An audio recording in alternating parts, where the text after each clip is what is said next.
Echolalia. A child hears, "Do you want some juice?" and repeats it back, word for word, not answering, just echoing.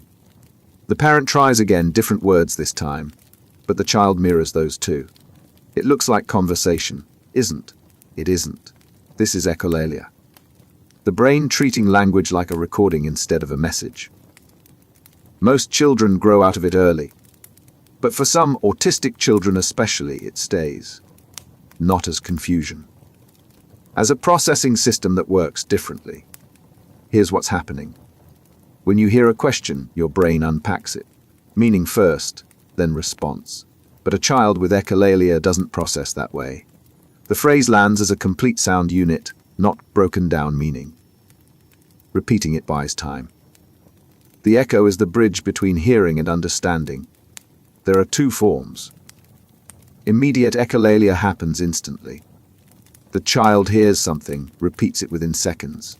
Delayed echolalia surfaces later, hours or even days after. A line from a cartoon shows up at dinner. Not because it fits. Because it's still circulating, waiting to be processed. Parents think it's defiance. Teachers think it's distraction. Neither is true. The child isn't refusing to respond. They're using the only tool their brain has access to in that moment. For some, echolalia becomes a stepping stone toward functional speech. For others, it's a permanent communication strategy. Watch it happen in a classroom. The teacher gives an instruction. Most kids just do it. A child with echolalia repeats the instruction aloud first, then acts.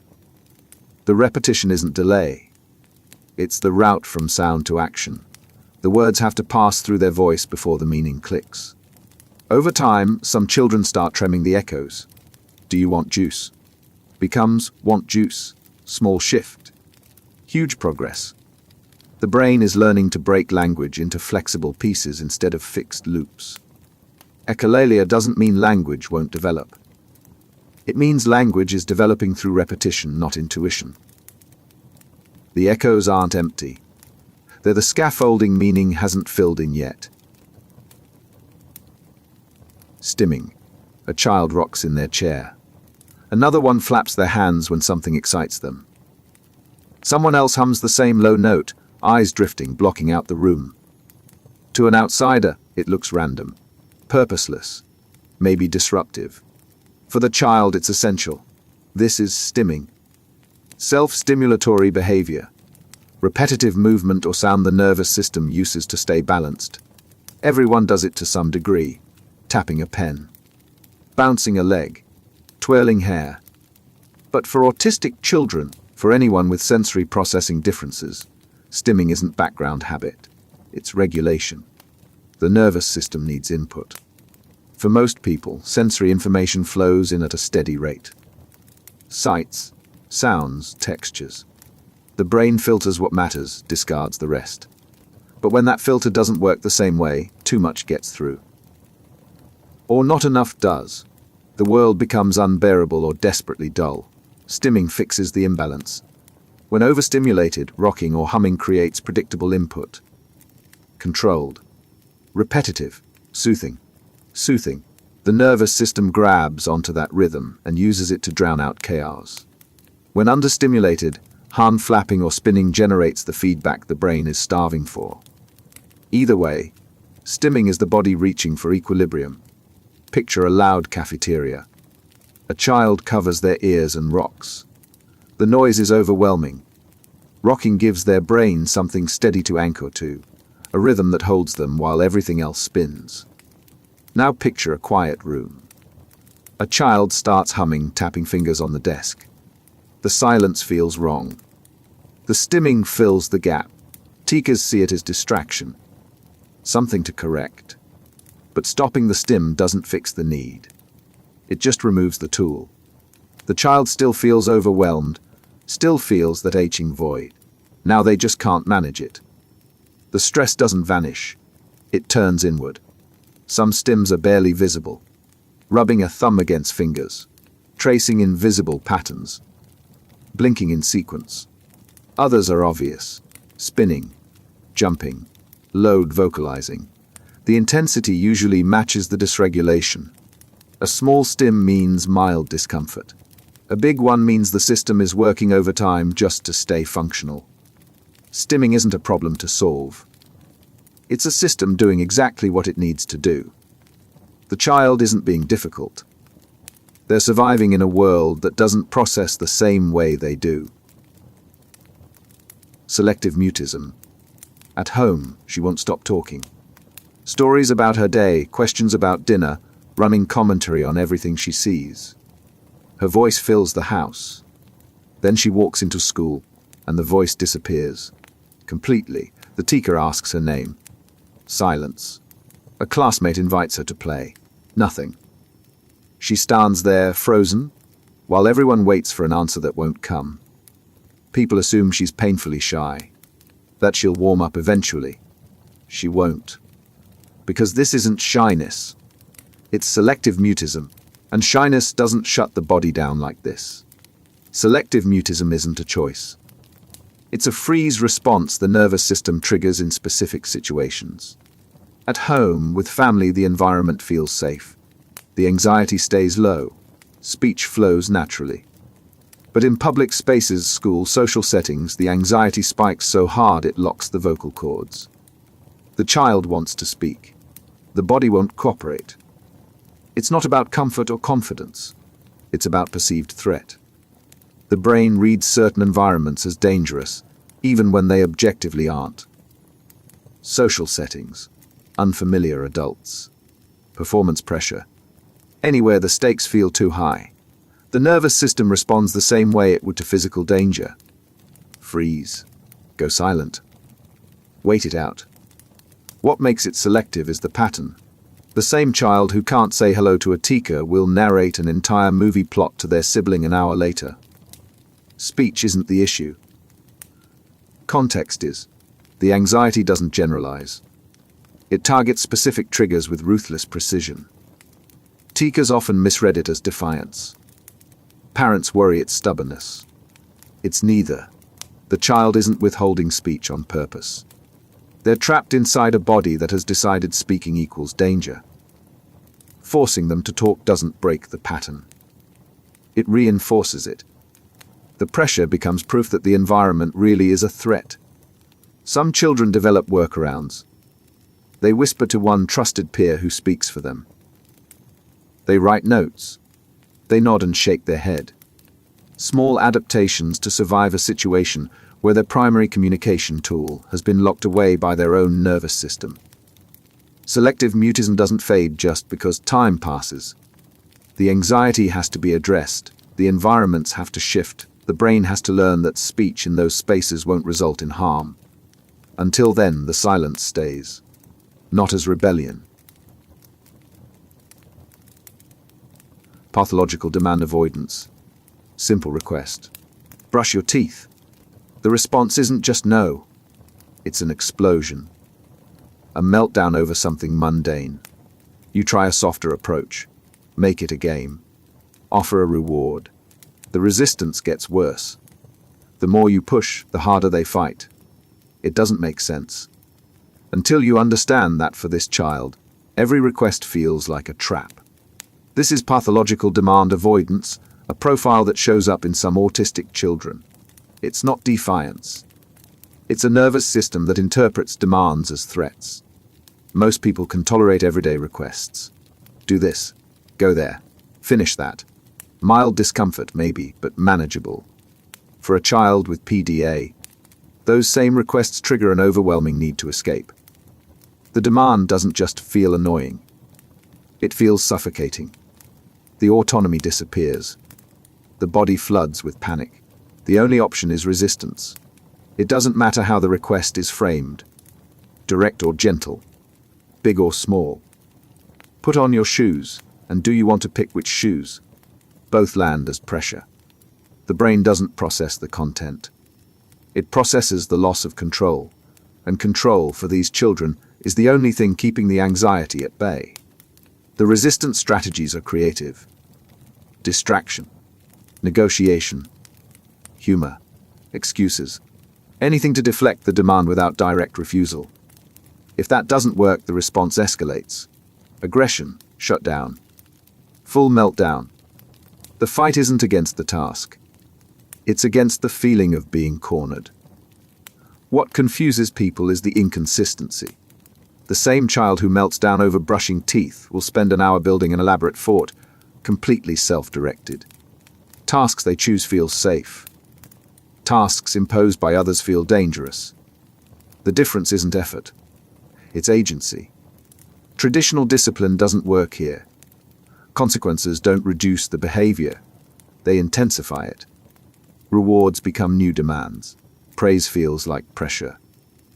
The anxiety isn't rational, so rational interventions don't land. The more you try to control the situation, the more the child's nervous system screams threat. Parents describe it as walking a tightrope.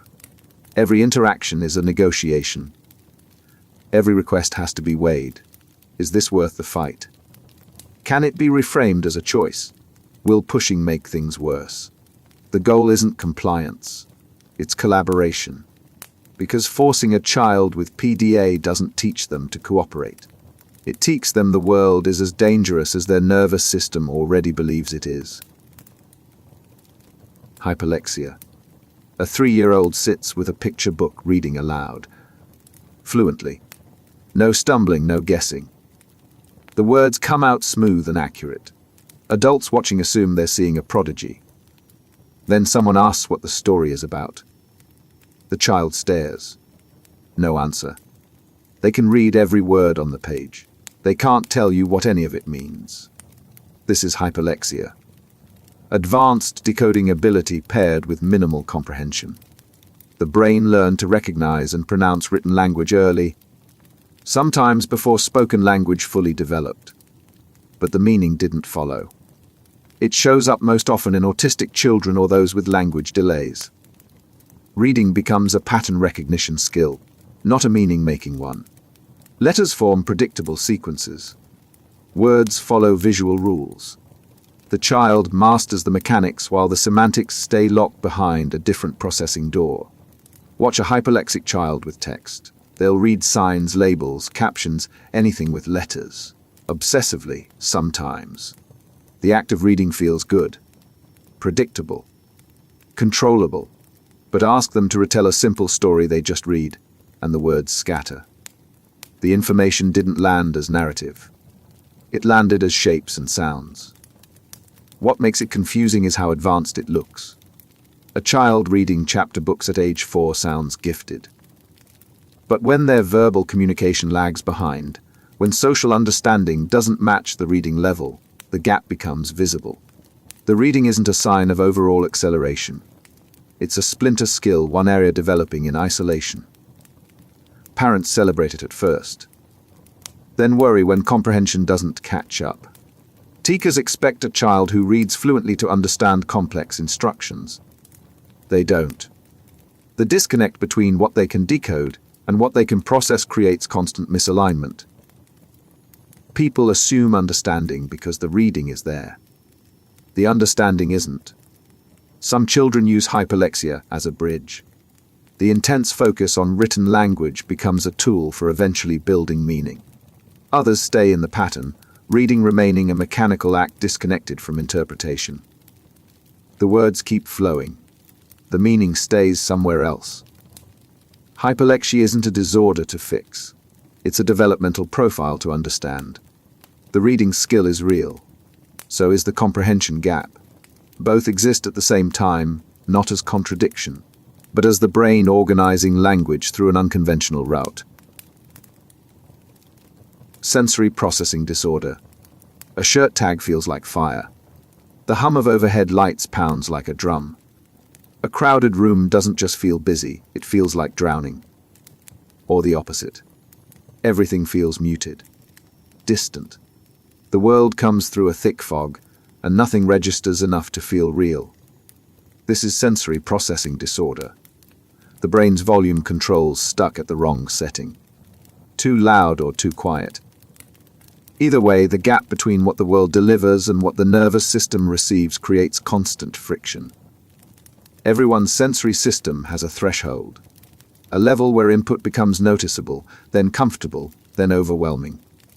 For most people, that threshold sits in a functional range. They notice sensations without being consumed by them. But in SPD, the threshold is off. Way off. Some children are hypersensitive. Every sensory input feels amplified. A gentle touch registers as a slap. Normal room lighting feels blinding. Textures that others ignore, seams in socks, fabric against skin, become unbearable. The nervous system treats ordinary input as assault. The result is constant avoidance. Covering ears, refusing certain clothes, melting down in environments others find perfectly fine. Other children are hyposensitive. Their threshold is too high. Input has to be intense before it registers. They crash into furniture not because they're clumsy but because their body needs that impact to feel where they are in space. They seek loud noises, rough textures, tight squeezes, not for fun. For feedback. The world feels too quiet, and they need to turn the volume up just to locate themselves in it. The disorder isn't about preferences. It's about regulation. A child who won't wear certain fabrics isn't being picky. Their nervous system is screaming danger. A child who chews on everything isn't misbehaving. They're desperate for input their brain isn't getting passively. What makes it harder is how invisible it is. There's no external sign that a child's sensory experience is fundamentally different from everyone else's, so the behaviors get misread. Hypersensitive children are called dramatic. Hypersensitive children are called reckless. Neither label fits. They're both just trying to survive a sensory world their brain can't process normally. Some children have mixed profiles. Hypersensitive to sound but hypersensitive to touch. Overwhelmed by visual input but craving deep pressure. The nervous system doesn't pick one setting and stick with it. It scatters across different thresholds, leaving the child navigating a world that feels simultaneously too much and not enough. Sensory processing disorder doesn't resolve by pushing through it. Exposure doesn't rewire the thresholds. The nervous system needs support, not force. Accommodations that reduce sensory assault for the hypersensitive. Opportunities for safe, intense input for the hypersensitive. The goal isn't to make them tolerate a world that feels hostile. It's to create a world the nervous system can actually live in. Tourette Syndrome. The shoulder jerks. Again, she didn't decide to do it. It just happened. Then her head snaps to the side. Once, twice. A sound escapes, a quick bark that draws stares across the classroom. She feels it building before it happens, a pressure that has to release. Resisting makes it worse. The tic wins every time. Tourette Syndrome. Involuntary movements and sounds the brain generates without permission. It's not a habit, not a choice. The nervous system misfires, sending signals that produce tics, sudden, repetitive actions the person can't fully control. Most people think of shouting obscenities. That's coprolalia, and it shows up in less than 1 in 10 cases. The majority of tics are simpler. Eye blinking, throat clearing, shoulder shrugging, head jerking, small repetitive motions that look deliberate but aren't. Tics come in 2 forms. Motor tics involve movement. Facial grimacing, neck twisting, touching objects repeatedly. Vocal tics involve sound. Grunting, coughing, repeating words or phrases. Some people have one type. Others cycle through both. What makes Tourette different from ordinary fidgeting is the premonitory urge. Right before a tic, there's a sensation. Tension in the muscles. An itch that can't be scratched. Pressure building. The tic releases it. Temporarily. Then the cycle starts again. People assume it can be controlled with enough effort. It can't. Suppressing a tic is like holding your breath. You can do it for a while. Eventually, the body forces the release. The tic erupts harder, often in clusters to compensate for the delay. Suppression doesn't stop the tics. It just postpones them and makes them more intense when they break through. Stress makes it worse. Anxiety, fatigue, excitement, all of it amplifies the tics. A child might manage fine at home, then walk into a test or a crowded event and the tics spike. Not because they're nervous about the tics themselves, because the underlying stress feeds the neurological pattern that generates them. Tourette usually starts in childhood, peaks in adolescence, then often improves in adulthood. The tics don't necessarily disappear. They just become less frequent, less intense. Some people learn to redirect them into less noticeable movements. Others find environments where the tics matter less. What doesn't help is punishment. Tics aren't misbehavior. Treating them like defiance or attention-seeking makes the child hyper-aware of something they already can't control. The shame doesn't reduce the tics. It just adds another layer of stress, which makes the whole cycle worse. Oppositional defiant disorder. Every instruction becomes a fight. Clean your room. No. Do your homework. Why should I? Stop hitting your brother. You can't make me. It's not occasional defiance. It's a pattern, relentless and exhausting, where the child seems to oppose everything just because they can. This is oppositional defiant disorder. Persistent hostility, defiance, and vindictiveness aimed at authority figures. It's not the same as PDA. PDA is driven by anxiety, a nervous system that reads demands as threats. ODD is driven by anger. The resistance isn't about fear. It's about power. Children with ODD argue constantly. They refuse to follow rules, deliberately amway others, and blame everyone else when things go wrong. It's not just stubbornness. It's active, ongoing conflict that disrupts relationships at home, at school, everywhere authority exists. The defiance has a target. It's directed at parents, teachers, anyone who sets limits. Peers might see a completely different child, cooperative, even friendly. But when an adult gives an instruction, the wall goes up. The refusal is immediate and absolute. What separates ODD from normal childhood defiance is intensity and duration. All kids push back sometimes. It's developmental. But ODD doesn't phase out. It persists for months, often years. The opposition becomes the child's default response to any request, no matter how reasonable. The anger is real. These children feel chronically misunderstood, unfairly treated, targeted. Even neutral requests land as criticism. Their perception of the world is hostile, so their response is hostile. They're not trying to be difficult. They genuinely believe they're defending themselves against a system that's against them. Punishment escalates the behavior. Consequences, lectures, taking away privileges, all of it confirms the child's belief that adults are the enemy. The defiance intensifies. What works isn't force. It's shifting the dynamic away from power struggle toward collaborative problem solving. The child has to feel heard before they'll consider cooperating. ODD often overlaps with other conditions. ADHD, anxiety, learning disabilities. The frustration from those struggles can feed the oppositional pattern. The child isn't just defiant for the sake of it. They're overwhelmed, and defiance is the only control they have left. Left unaddressed, ODD doesn't just fade.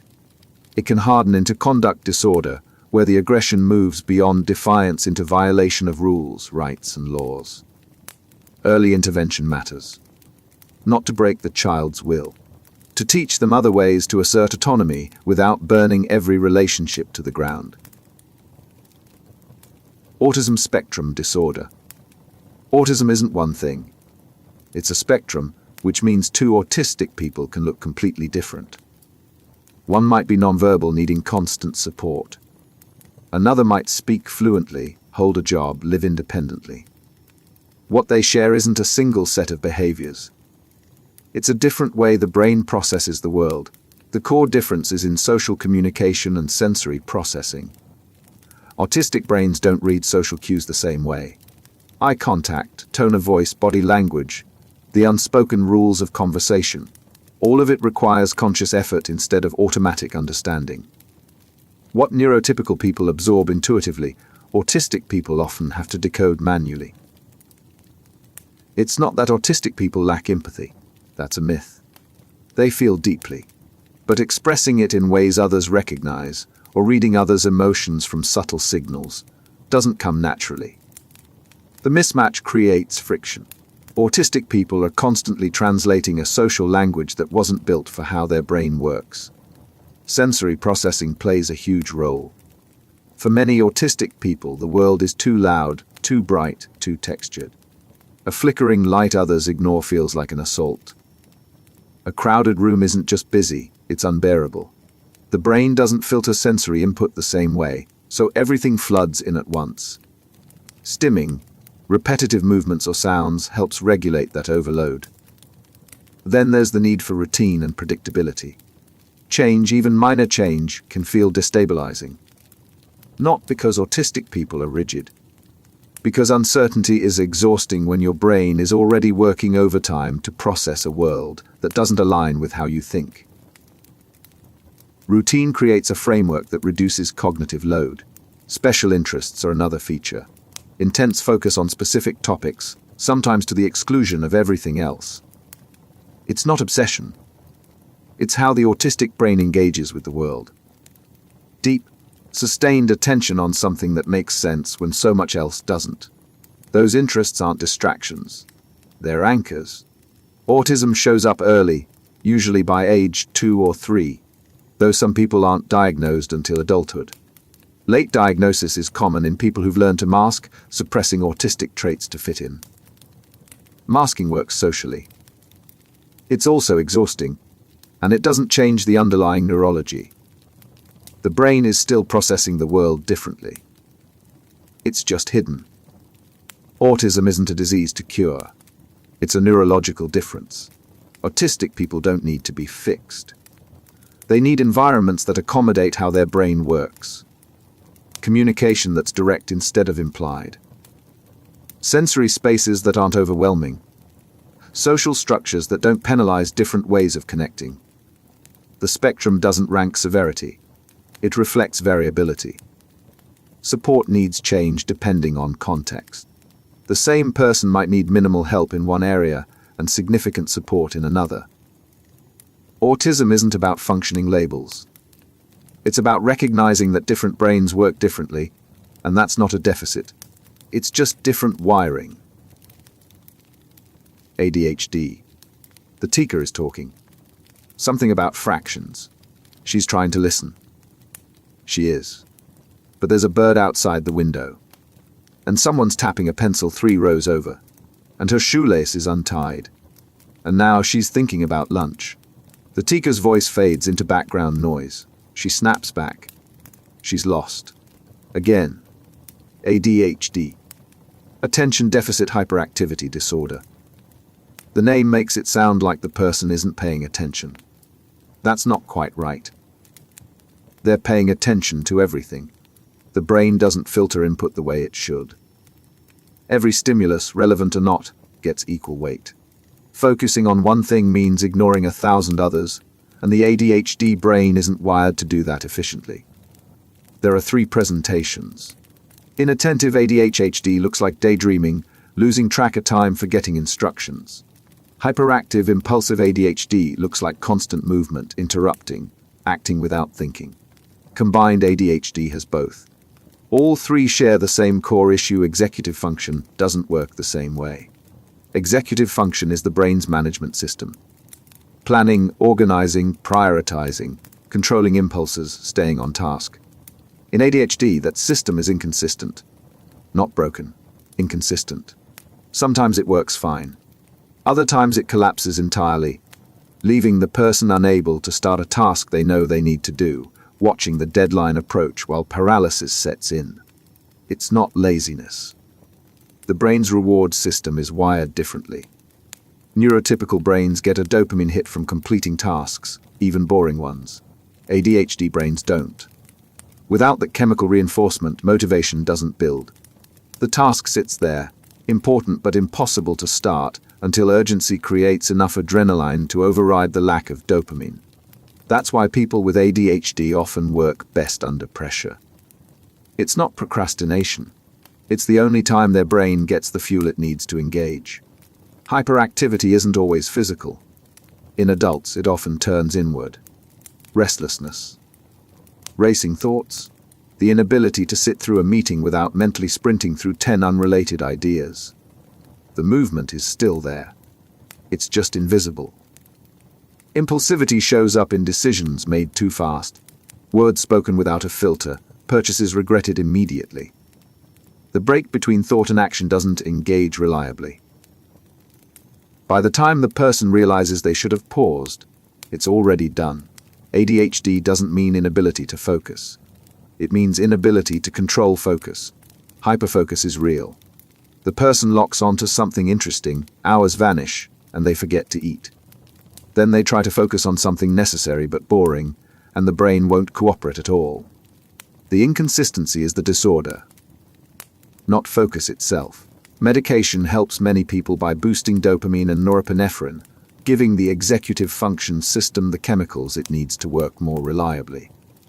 But it's not a cure, it's support. Structure, reminders, external accountability, those help too. ADHD isn't something to outgrow. It's a neurological difference that requires strategies built around how that specific brain operates. Dyspraxia. He's practiced tying his shoes 100 times. Maybe more. His hands know the steps. Loop, wrap, pull through. But when he tries, the laces twist wrong. His fingers won't cooperate. The harder he concentrates, the worse it gets. Other kids tied their shoes at 5. He's 9 and it still defeats him. Dyspraxia. Developmental coordination disorder. The brain struggles to plan and execute physical movements. It's not muscle weakness. The body works fine. The problem is in the connection between intention and action. The brain knows what to do. The signal gets scrambled on the way to the hands, the feet, the mouth. It shows up differently depending on which motor skills are affected. Gross motor dyspraxia makes large movements clumsy. Running without tripping. Catching a ball. Balancing on one foot. Tasks that other children master through trial and error stay difficult, no matter how much practice happens. Fine motor dyspraxia targets smaller movements. Handwriting, buttoning a shirt, using utensils, cutting with scissors. The child watches their hand move and it feels foreign, like it's not quite under their control. The gap between what they want their hand to do and what it actually does creates constant frustration.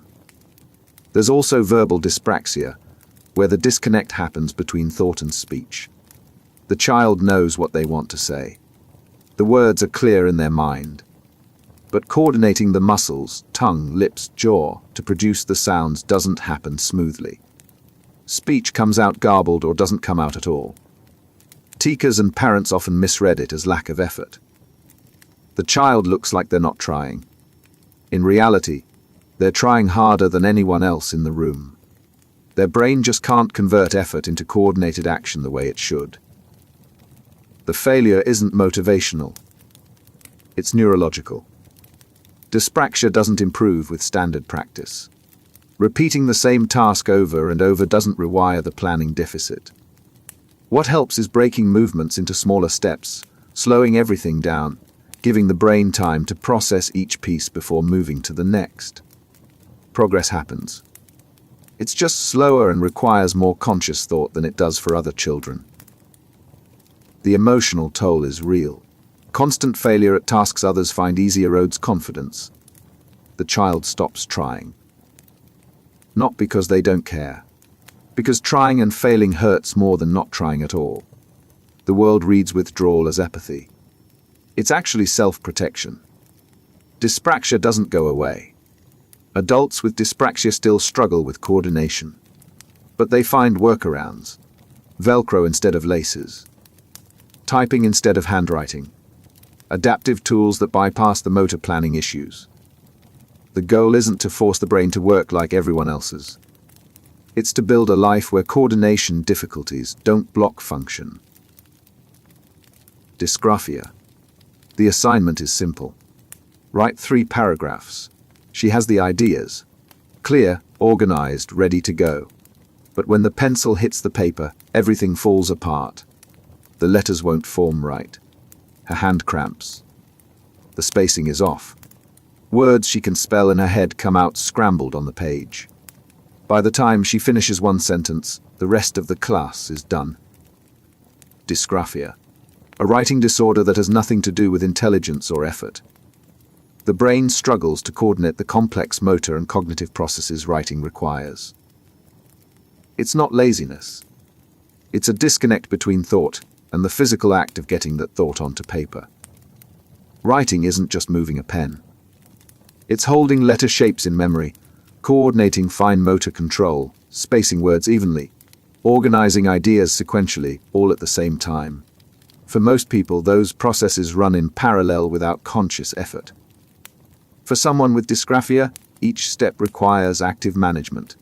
The cognitive load is overwhelming. The handwriting itself often looks messy, inconsistent. Letters vary in size. Some slant left, others right. Words run together or spread too far apart. It's not carelessness. The brain can't hold a stable motor plan for forming letters. Each one requires deliberate construction, and by the time that's done, the next letter has already shifted the hand position in an unpredictable way. Spelling becomes another obstacle. The child might spell a word correctly in one sentence, then misspell it 2 lines later. The visual memory for letter patterns doesn't stay consistent. Even simple, familiar words require conscious recall instead of automatic retrieval. Then there's the speed issue. Writing takes so long that by the time the child finishes the first idea, they've forgotten the second. The gap between thinking and writing creates a backlog. Thoughts pile up, the hand can't keep pace. And the final product looks disorganized not because the thinking was disorganized, but because the transcription process broke the flow. Teachers see the messy work and assume the child isn't trying. Parents push for neater handwriting, more practice, slower pace. None of it fixes the underlying issue. Dysgraphia isn't a habit to correct. It's a processing disorder. More practice just means more frustration without improvement. What works is bypassing handwriting entirely. Typing. Voice to text. Dictation. When the motor demands are removed, the ideas flow. The child who couldn't write a paragraph can suddenly produce clear, organized, sophisticated text. The intelligence was always there. The hand just couldn't translate it. Dysgraphia doesn't resolve with age. Adults with dysgraphia still avoid handwriting when possible, but accommodations make it manageable. Digital tools, extended time, reduced writing assignments. The goal isn't perfect handwriting. It's finding ways for the person's ideas to be captured and communicated without the writing process becoming a barrier to everything else. Dyscalculia. The worksheet has 10 problems. Simple addition. 7 plus 5. 11 minus 4. She's staring at the numbers. They don't make sense. Not the way letters do. Letters form words, words form meaning. Numbers just sit there, disconnected symbols that refuse to add up to anything. Her classmates are already finished. She's still on problem 3, guessing. Dyscalculia. A math learning disorder that has nothing to do with intelligence. The brain struggles to process numerical information. Number sense, the intuitive grasp of quantity and relationships, doesn't develop the same way. What feels automatic to others requires conscious, effortful calculation every time. It's not about being bad at math. It's deeper than that. The foundational understanding of what numbers represent, that 5 is more than 3, that adding means combining, that subtraction makes things smaller, doesn't land instinctively. Each concept has to be learned explicitly, memorized as a rule rather than absorbed as an understanding. Counting stays hard. Even after years of practice, counting objects accurately requires intense focus. The child might count the same group twice and get different answers. The number line in their head is unstable. 7 doesn't automatically feel larger than 4. It's just another symbol. Basic arithmetic becomes a memorization challenge instead of a logical process. Addition facts, multiplication tables, they don't stick. The child can drill them endlessly, but without the underlying number sense, there's nothing to anchor the information. It's pure rote learning, and it slips away as fast as it's crammed in. Word problems are worse. Translating language into mathematical operations requires understanding what the numbers are doing. The child with dyscalculia reads the problem, recognizes the words, but can't convert the scenario into an equation. The bridge between story and calculation doesn't form. Time, money, measurement, all of it relies on number sense. Telling time from an analog clock. Counting change. Estimating distance. Tasks that involve numerical relationships become obstacles. The child learns workarounds, digital clocks, avoiding cash, asking for help, because the numbers themselves won't cooperate. What makes it frustrating is how specific it is. The same child who struggles with math might excel in reading, art, verbal reasoning. The intelligence is clearly there. But numbers operate on a different cognitive track, and that track has a processing gap the brain can't close with effort alone. Dyscalculia doesn't resolve through more practice. Drilling the same problems harder doesn't build number sense. What helps is explicit instruction in the conceptual foundation. Visual aids, manipulatives, breaking down each step until the logic underneath the numbers becomes visible. Progress is slow, but it's possible as long as the goal isn't speed. It's understanding. Developmental language disorder. His older sister talks constantly. Questions, stories, observations, a running stream of words from the moment she wakes up. He's 2 years younger. He barely says anything. Not because he's shy, because the words won't come. He knows what he wants to say. His thoughts are there. But translating them into speech, organizing the grammar, finding the right words, it all collapses before it reaches his mouth. Developmental language disorder. A persistent difficulty with understanding or using spoken language that isn't caused by hearing loss, autism, or intellectual disability. The brain processes language differently. Slower. Less efficiently. The gap between comprehension and expression grows wider as language demands increase. Some children struggle with receptive language. They hear the words but can't decode the meaning fast enough. Instructions with multiple steps get lost. Conversations move too quickly. By the time they've processed the first sentence, the speaker is already 3 sentences ahead. The child nods along, understanding fragments, missing the whole. Others struggle with expressive language. They understand everything said to them. But getting their own thoughts into words is a constant battle. Vocabulary is limited. Sentence structure stays simple long past the age it should have expanded. Grammar rules that other children absorb naturally have to be taught explicitly, and even then, they don't stick reliably. Often, it's both. The child understands some of what's said, but not all. They can say some of what they're thinking, but not enough.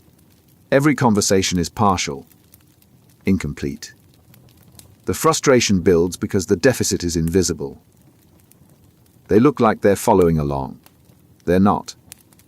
They look like they're choosing simple words. They're not. It's all their language system can produce. DLD shows up in academic settings fast. Reading comprehension depends on language processing. If the brain can't handle complex sentence structures in speech, it won't handle them in text either. Writing becomes a struggle because organizing thoughts into coherent sentences doesn't happen automatically. The child knows what they mean. The words won't arrange themselves correctly. Socially, DLD creates distance. Conversations require speed. Quick responses, following jokes, picking up on tone shifts, all of it depends on processing language in real time. Children with DLD are always a beat behind. By the time they've formulated a response, the conversation has moved on. Friendships that depend on verbal exchange become harder to build. What people miss is that this isn't a delay that resolves with time. It's a disorder. The language system isn't just slow. It's wired differently. Waiting for the child to catch up doesn't work because there's no catching up. The gap persists. Support has to meet the child where their language system actually functions, not where it's expected to be. Therapy helps. Explicit language instruction, building vocabulary, practicing sentence structures, all of it makes a difference. But it's not a cure. DLD is lifelong. The brain doesn't suddenly start processing language like everyone else's. It learns strategies, adaptations, ways to work around the limitations. The limitations themselves stay. Speech delay. Most toddlers are babbling by their first birthday, stringing together sounds that almost resemble words. By 18 months, they're naming things. Ball. Dog. More. Simple, clear, understandable. He's 2.5. He points.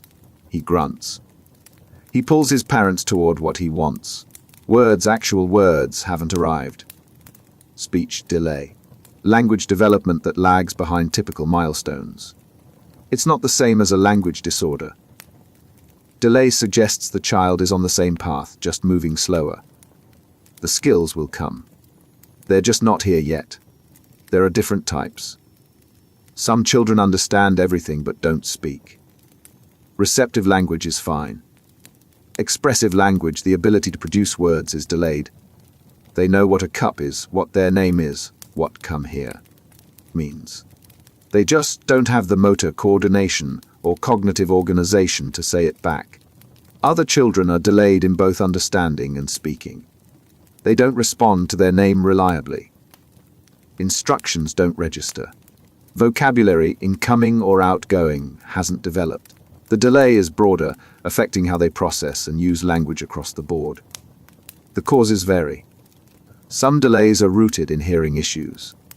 If a child can't hear clearly, they can't learn to reproduce sounds accurately. Ear infections, fluid buildup, anything that muffles sound during critical language learning windows creates a delay. Once the hearing is addressed, language often catches up. Motor planning can also be the issue. The child knows what they want to say. Their mouth won't cooperate. The muscles involved in speech, tongue, lips, jaw, aren't coordinating properly. This is verbal dyspraxia, and it's not a delay in the traditional sense. It's a motor disorder affecting speech production. Sometimes there's no clear cause. The child is healthy, hearing is fine, no motor issues, but language just isn't emerging on schedule. These cases often resolve with time and support. Speech therapy, rich language exposure, direct teaching. All of it helps the brain organize language development that's lagging for reasons that aren't fully understood. What worries parents is uncertainty. Is this a delay that will resolve? Or is it an early sign of a bigger issue, autism, DLD, an intellectual disability? The distinction isn't always clear in toddlerhood. Some delays are just delays.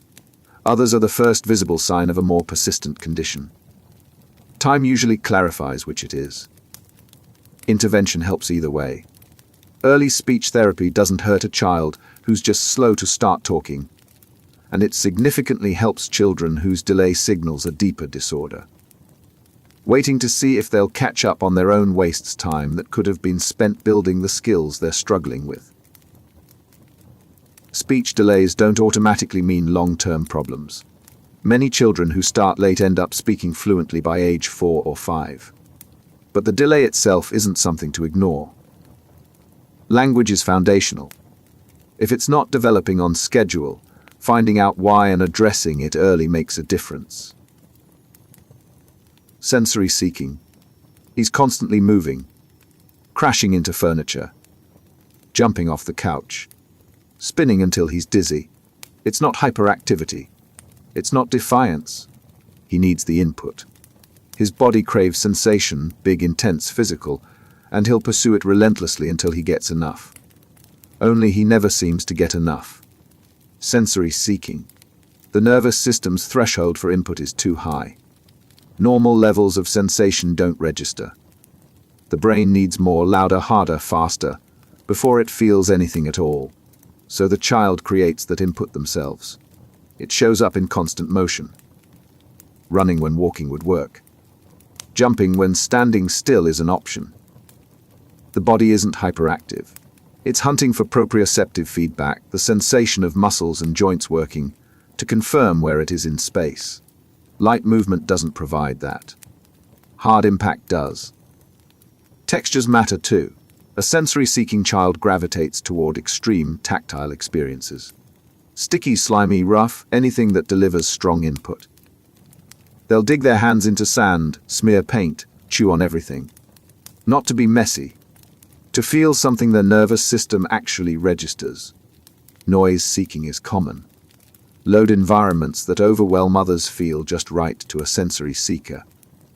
They'll turn up the volume, make noise themselves, create auditory input because quiet feels like deprivation. Their threshold for sound is high enough that what others consider loud is baseline for them. The behavior looks disruptive.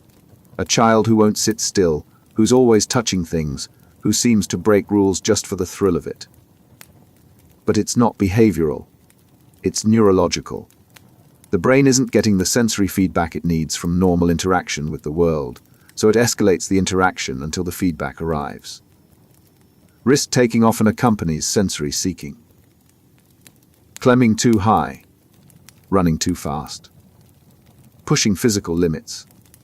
It's not recklessness. The child isn't ignoring danger. They genuinely need that level of intensity for their nervous system to feel engaged. Safe, calm environments leave them understimulated and desperate for more input. Without an outlet, sensory seeking can become a problem. The child who isn't getting safe, intense input will find unsafe ways to get it. Running into traffic, provoking peers, breaking things. Not out of malice, out of need. The system is screaming for stimulation, and it doesn't care where it comes from. Providing structured sensory input helps. Heavy work, pushing, pulling, carrying. Trampolines, swings, crash pads. Physical activities that deliver deep pressure and strong proprioceptive feedback. The goal isn't to stop the seeking. It's to channel it into safe, productive ways to meet the need the nervous system actually has. Sensory seeking doesn't go away. The threshold stays high. But with the right supports, the child learns where and how to get the input they need without creating chaos. The seeking itself isn't the problem. It's what happens when the need goes unmet. Sensory avoidance. The tag on his shirt is unbearable. He rips it out, but the spot where it was still feels wrong. The seam in his sock is touching his toe. He takes off his shoe, adjusts the fabric, puts it back on. Still wrong. He does it again. His mom tells him they're going to be late. He can't leave until the feeling stops. It won't stop. Sensory avoidance. The opposite of seeking. The nervous system's threshold is too low. Normal sensory input feels overwhelming, painful, intolerable. The child isn't picky. They're protecting themselves from sensations that genuinely hurt. Touch is often the worst. Light touch, the kind most people barely notice, registers as irritation or even pain. Hugs feel like confinement. Brushing hair feels like an attack. Certain fabrics, textures, temperatures, all of it triggers a defensive response. The child pulls away not to be difficult, but because their body is screaming threat. Sound sensitivity creates constant vigilance. Background noise that others filter out, air conditioning hum, fluorescent light buzz, distant traffic, all of it lands as intrusive. Loud, sudden noises, fire alarms, balloons popping, someone shouting, they don't just startle. They cause genuine distress. The child covers their ears, shuts down anything to block input that feels like assault. Visual overload is real too. Bright lights, flickering screens, busy patterns, they overwhelm the visual processing system. The child squints away, refuses to enter brightly lit spaces. It's not attitude. The input is too much. The brain can't filter it. Food aversion often ties to sensory avoidance. It's not about taste preferences. Textures, temperatures, the way food feels in the mouth, all of it can trigger disgust or discomfort strong enough to cause gagging. The child isn't being stubborn. They're navigating a sensory landscape where certain foods feel genuinely wrong. Social situations amplify everything. Crowds mean unpredictable touch, noise, movement. The child can't control the input. They shut down, hide, refuse to participate. It's not shyness. It's sensory overload. Their system can't handle the volume of stimulation, so it protects itself the only way it knows how. Withdrawal. Avoidance behaviors make sense once you understand the sensory experience. The child who won't get dressed isn't defiant. The fabric feels unbearable. The child who won't go to the cafeteria isn't antisocial. The noise level is torture. Every refusal is the nervous system setting a boundary it needs to survive. Forcing exposure doesn't help. It doesn't desensitize. It reinforces the message that the world is hostile and adults won't protect them from it. What works is accommodation. Tagless clothes. Noise-canceling headphones. Dimmer lights. Creating environments where the sensory load stays within the child's tolerance. Sensory avoidance isn't something to push through. It's a neurological reality. The child's experience of sensation is fundamentally different. Respecting that, adapting the environment to meet them where their nervous system functions, that's what makes daily life manageable. The sensitivity doesn't disappear. But the child learns they don't have to endure constant discomfort just to exist in the world. Joint attention deficit. A bird lands outside the window. The mother points. Look, a bird. The toddler doesn't look. Not at the window. Not at her finger. Not at her face to see what she's excited about. The bird flies away. The moment is gone. The child never shared it. Joint attention. The ability to coordinate focus with another person. To follow someone's gaze, to look where they point, to share interest in the same object or event. It's foundational for learning language, building relationships, understanding social cues. When it doesn't develop, the child is isolated in their own attentional world. It starts early. By 9 months, most babies are checking back with caregivers. They look at a toy, then look at mom's face to see if she's watching too. They follow pointing. They bring objects to show, not just to get help, but to share the experience. That back and forth, the coordination of attention, is joint attention. For some children, it never clicks. The deficit has 2 parts. Following joint attention means looking where someone else is looking. Initiating joint attention means directing someone else's focus to share your interest. Children with joint attention deficits struggle with both.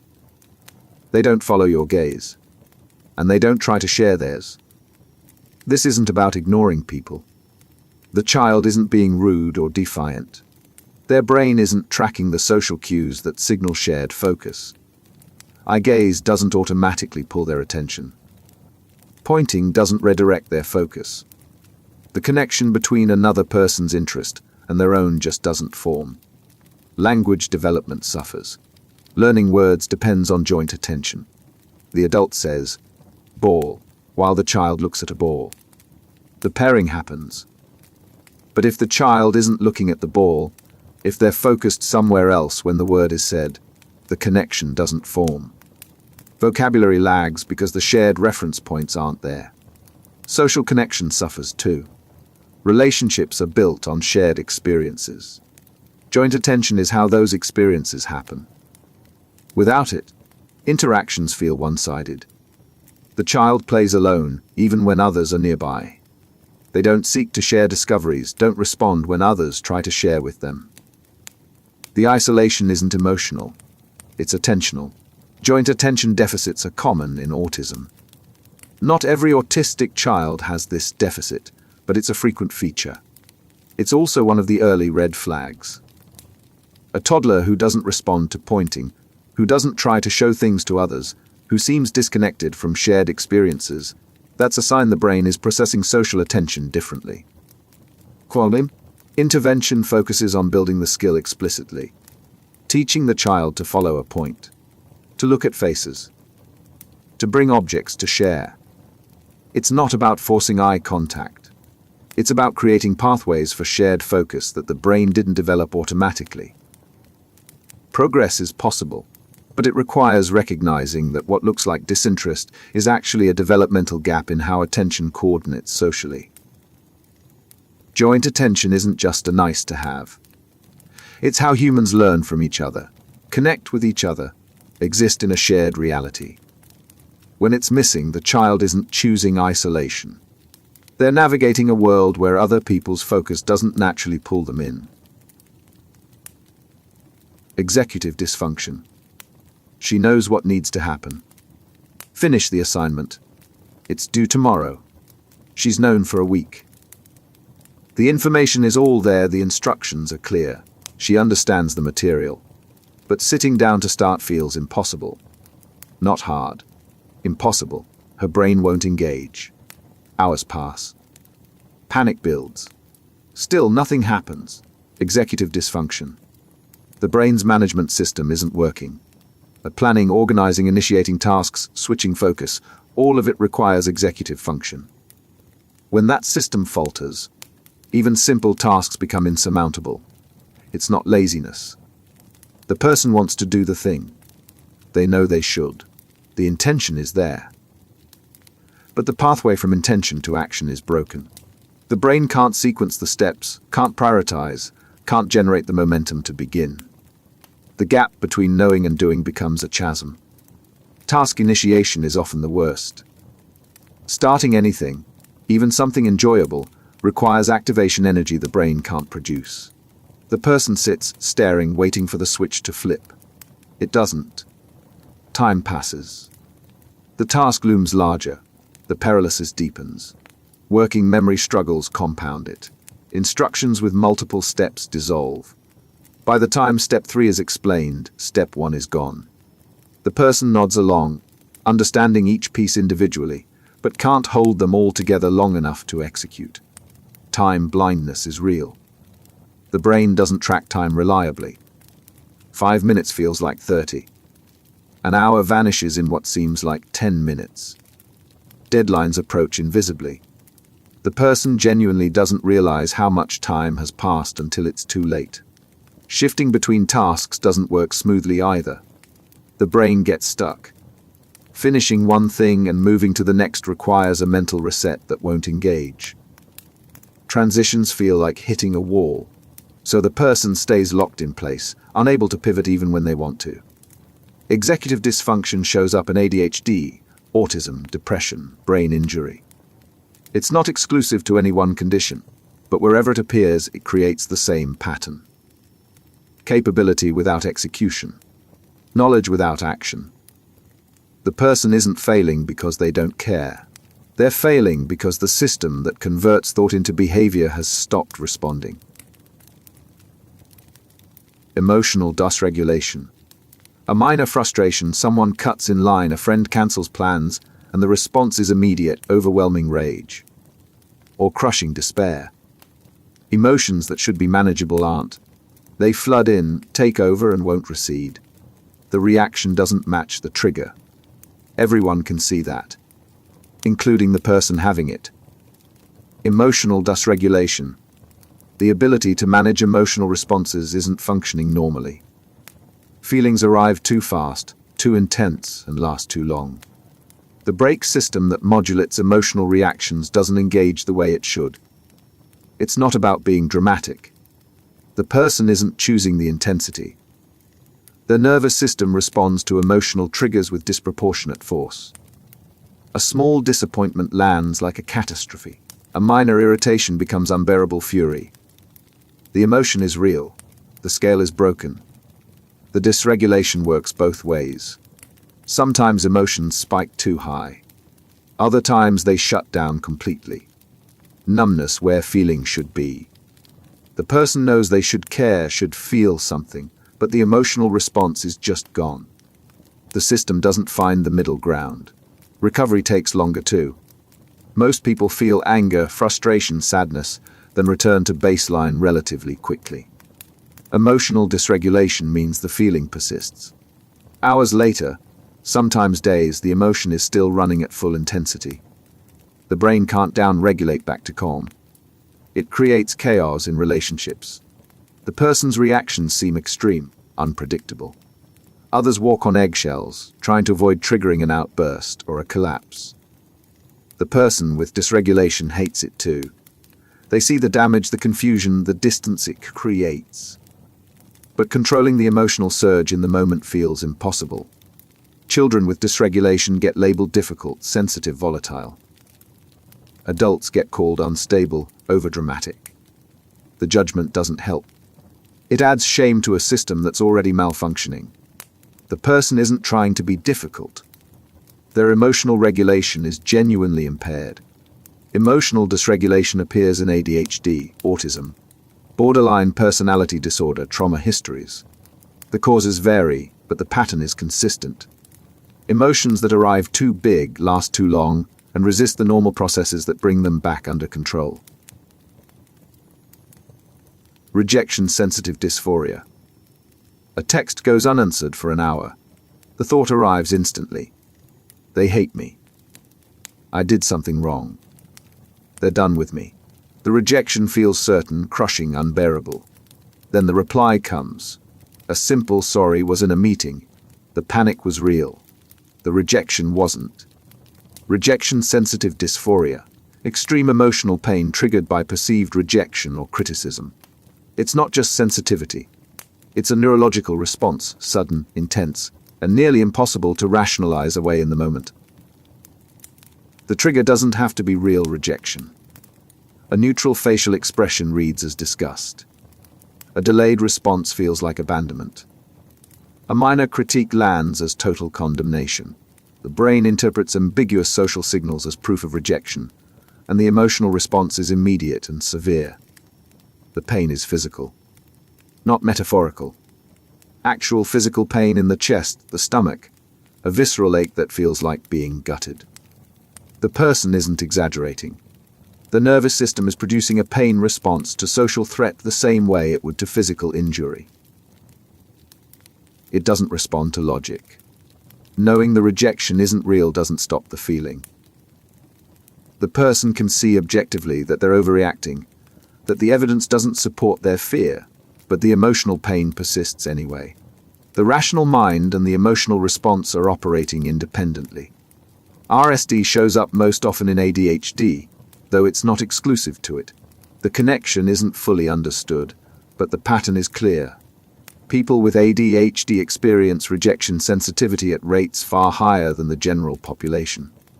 The emotional dysregulation that comes with ADHD amplifies the response to perceived social threat. Avoidance becomes a coping mechanism. If rejection feels that catastrophic, the safest option is not to risk it.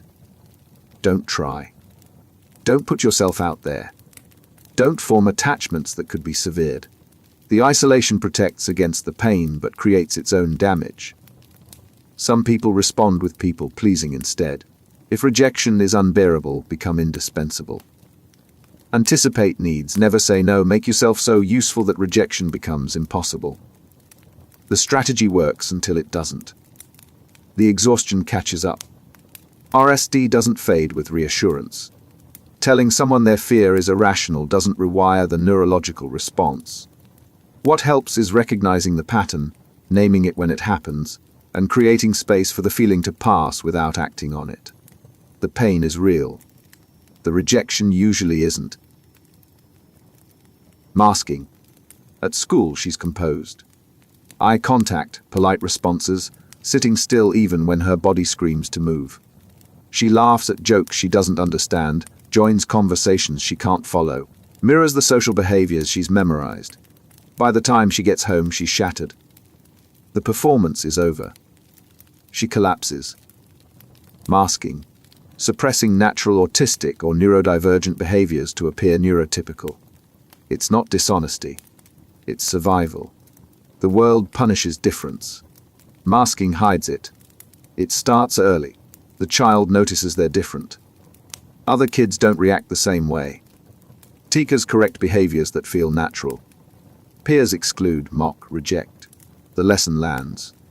Being yourself isn't safe, so the child learns to perform normalcy. The strategies vary. Forcing eye contact even when it's painful.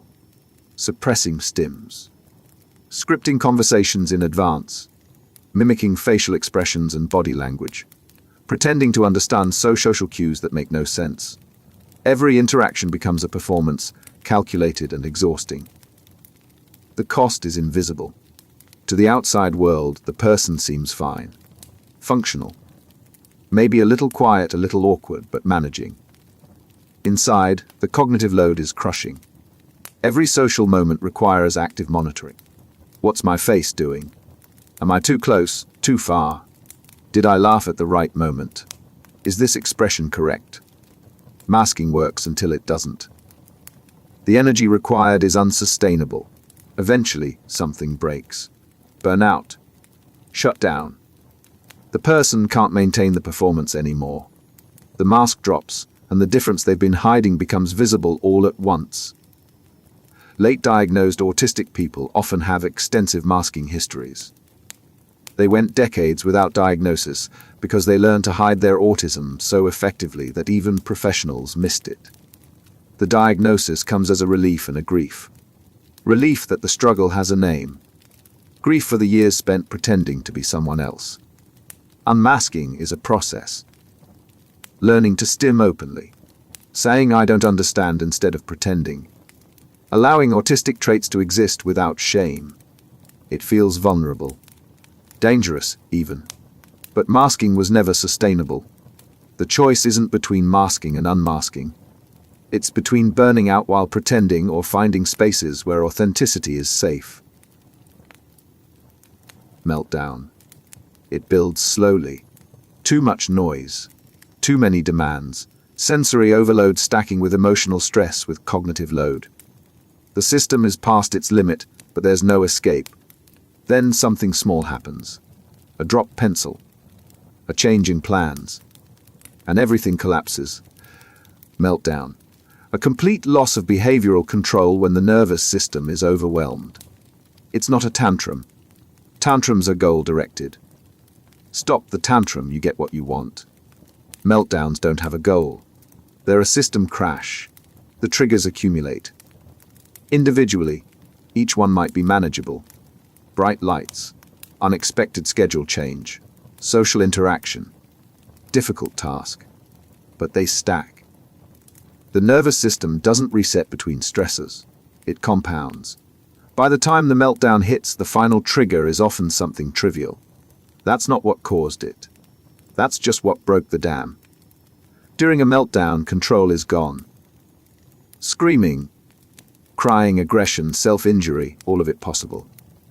The person isn't choosing these behaviors. The prefrontal cortex, the part of the brain that regulates behavior, has gone offline. The amygdala is running the show. Fight, flight, or freeze. Logic doesn't reach them. Instructions don't land. The system has to exhaust itself before it can come back online. Trying to stop a meltdown mid-crisis doesn't work. Reasoning, consequences, demands for calm, all of it escalates the situation. The person is already in overload. Adding more input makes it worse. What helps is reducing stimulation. Lower voices, less light, space.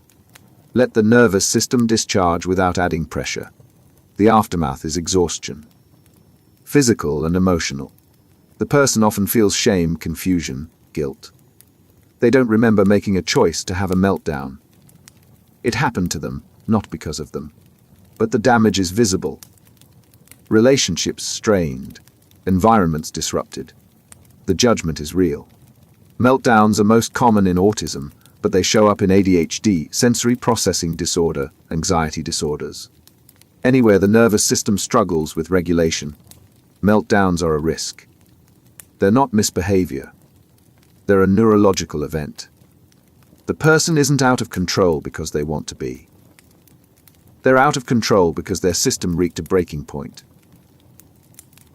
Shutdown. The classroom is too loud.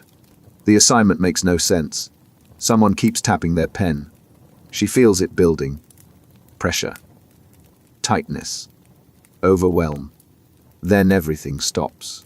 She can't speak. Can't move.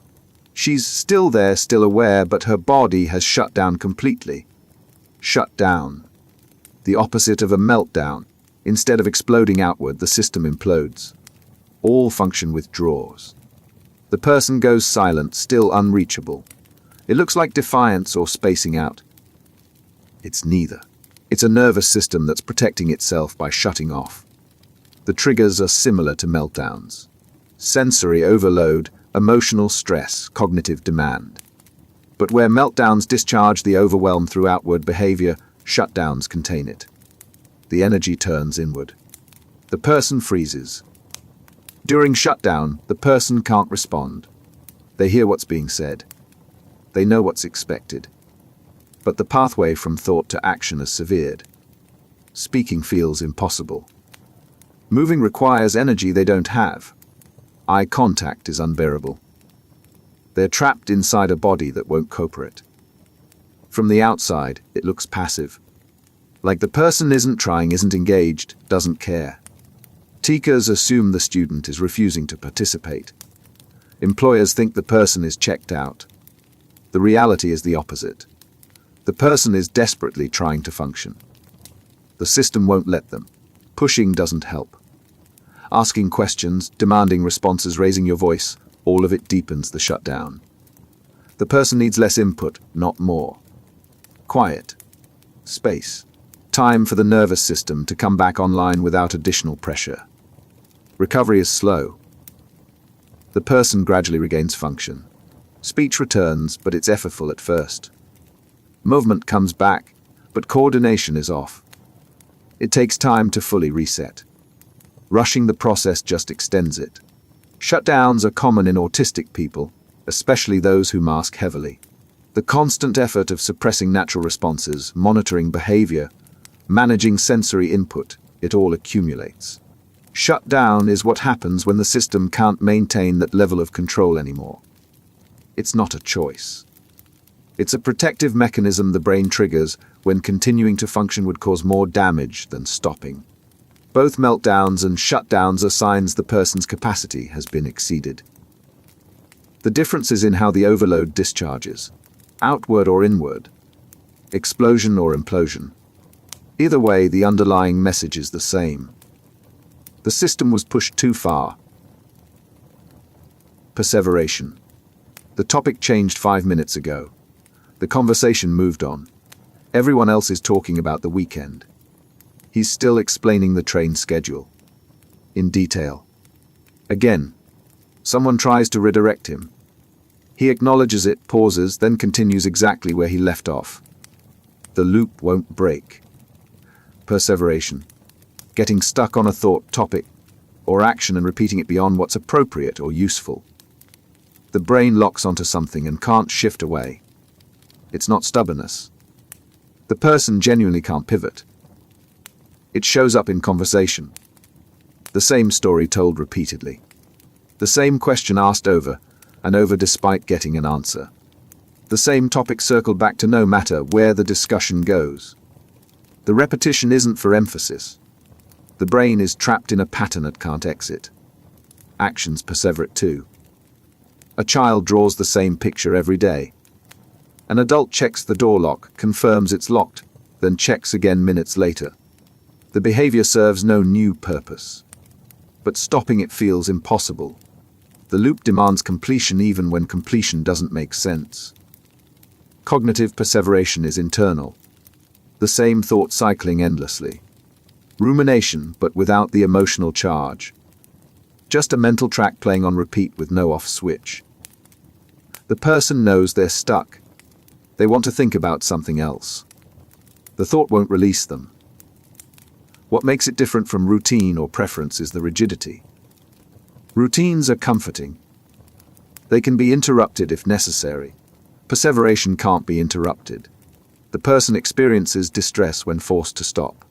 The loop has to complete or the anxiety spikes. Perseveration appears in autism, OCD, brain injuries, dementia. The underlying mechanisms vary, but the pattern is consistent. The brain's ability to shift focus, to disengage from one topic and move to another, is impaired. The person stays locked on the first thing until something externally disrupts it or the pattern exhausts itself. In children, it might look like insistence on the same game, the same book, the same route to school. In adults, it can be repetitive work tasks, fixation on minor details, inability to let go of a conversation topic. The content varies. The stuckness doesn't. Trying to force a shift often backfires. The perseveration intensifies. What works better is gentle redirection paired with time. Acknowledge the topic, validate it briefly, then introduce something new. The transition has to be gradual. Abrupt changes just reinforce the loop. Hyperfocus. 4 hours pass. She hasn't moved. Hasn't eaten. Hasn't noticed the messages piling up on her phone. The project she started consumed her completely. It's past midnight. She's not tired.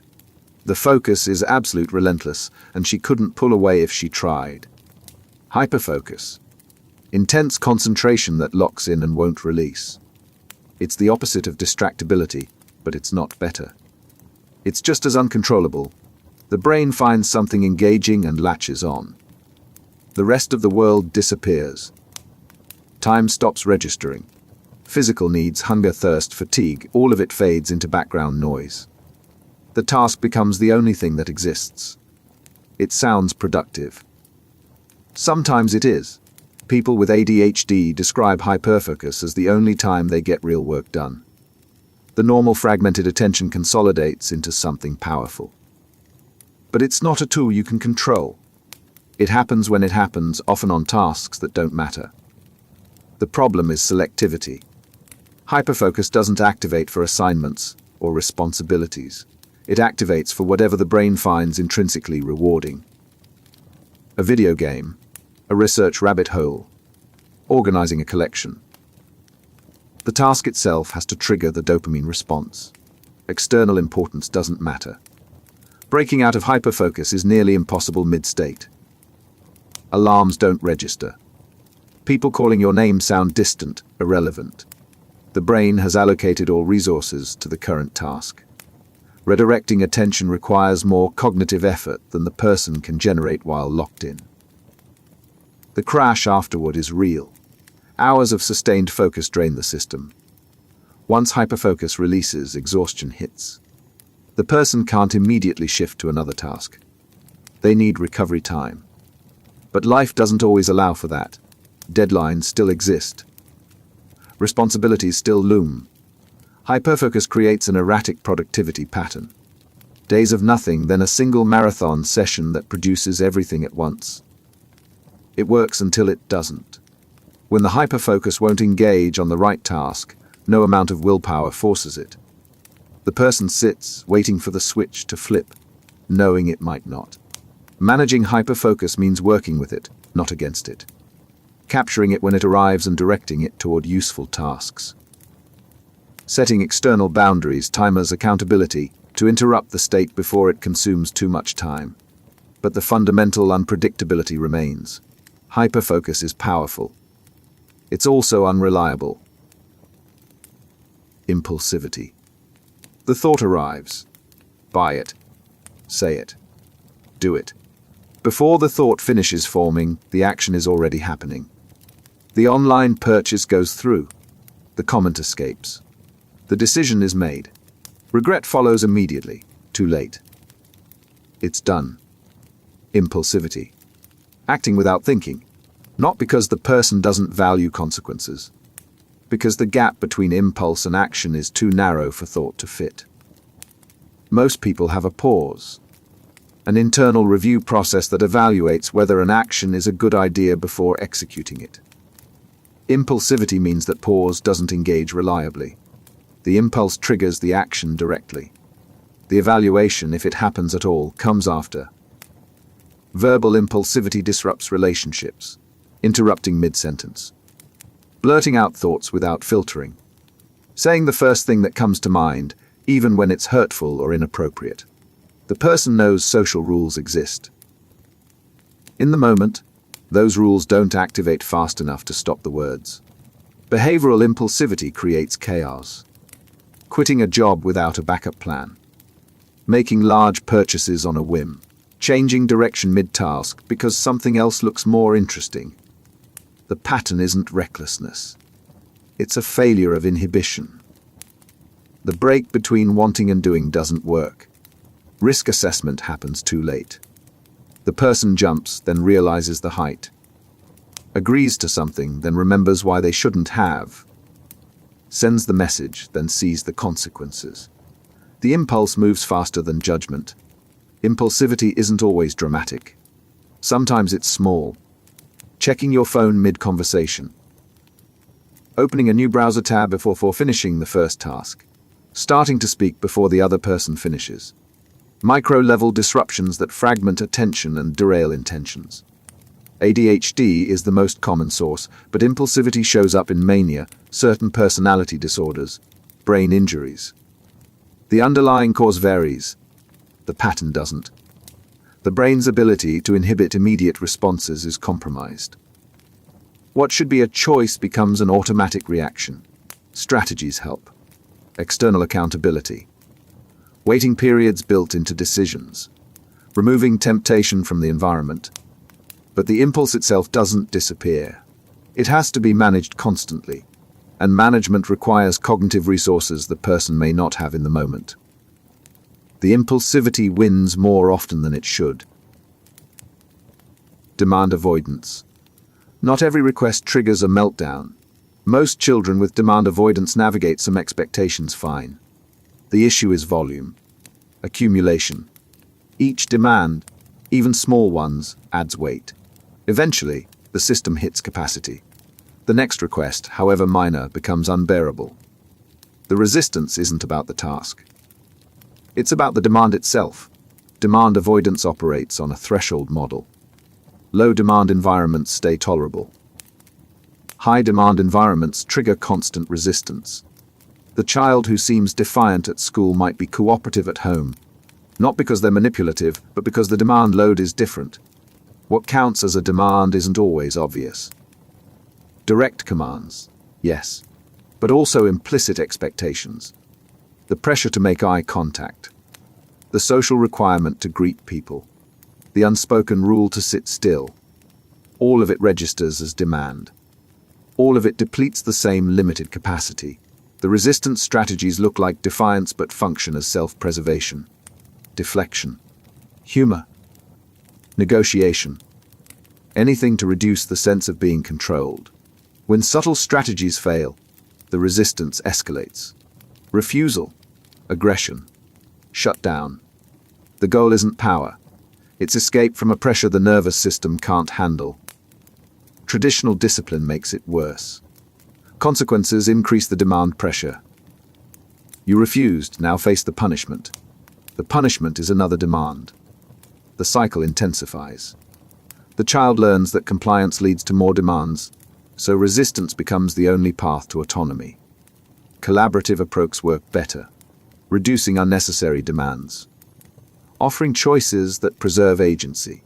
Framing requests as invitations instead of commands.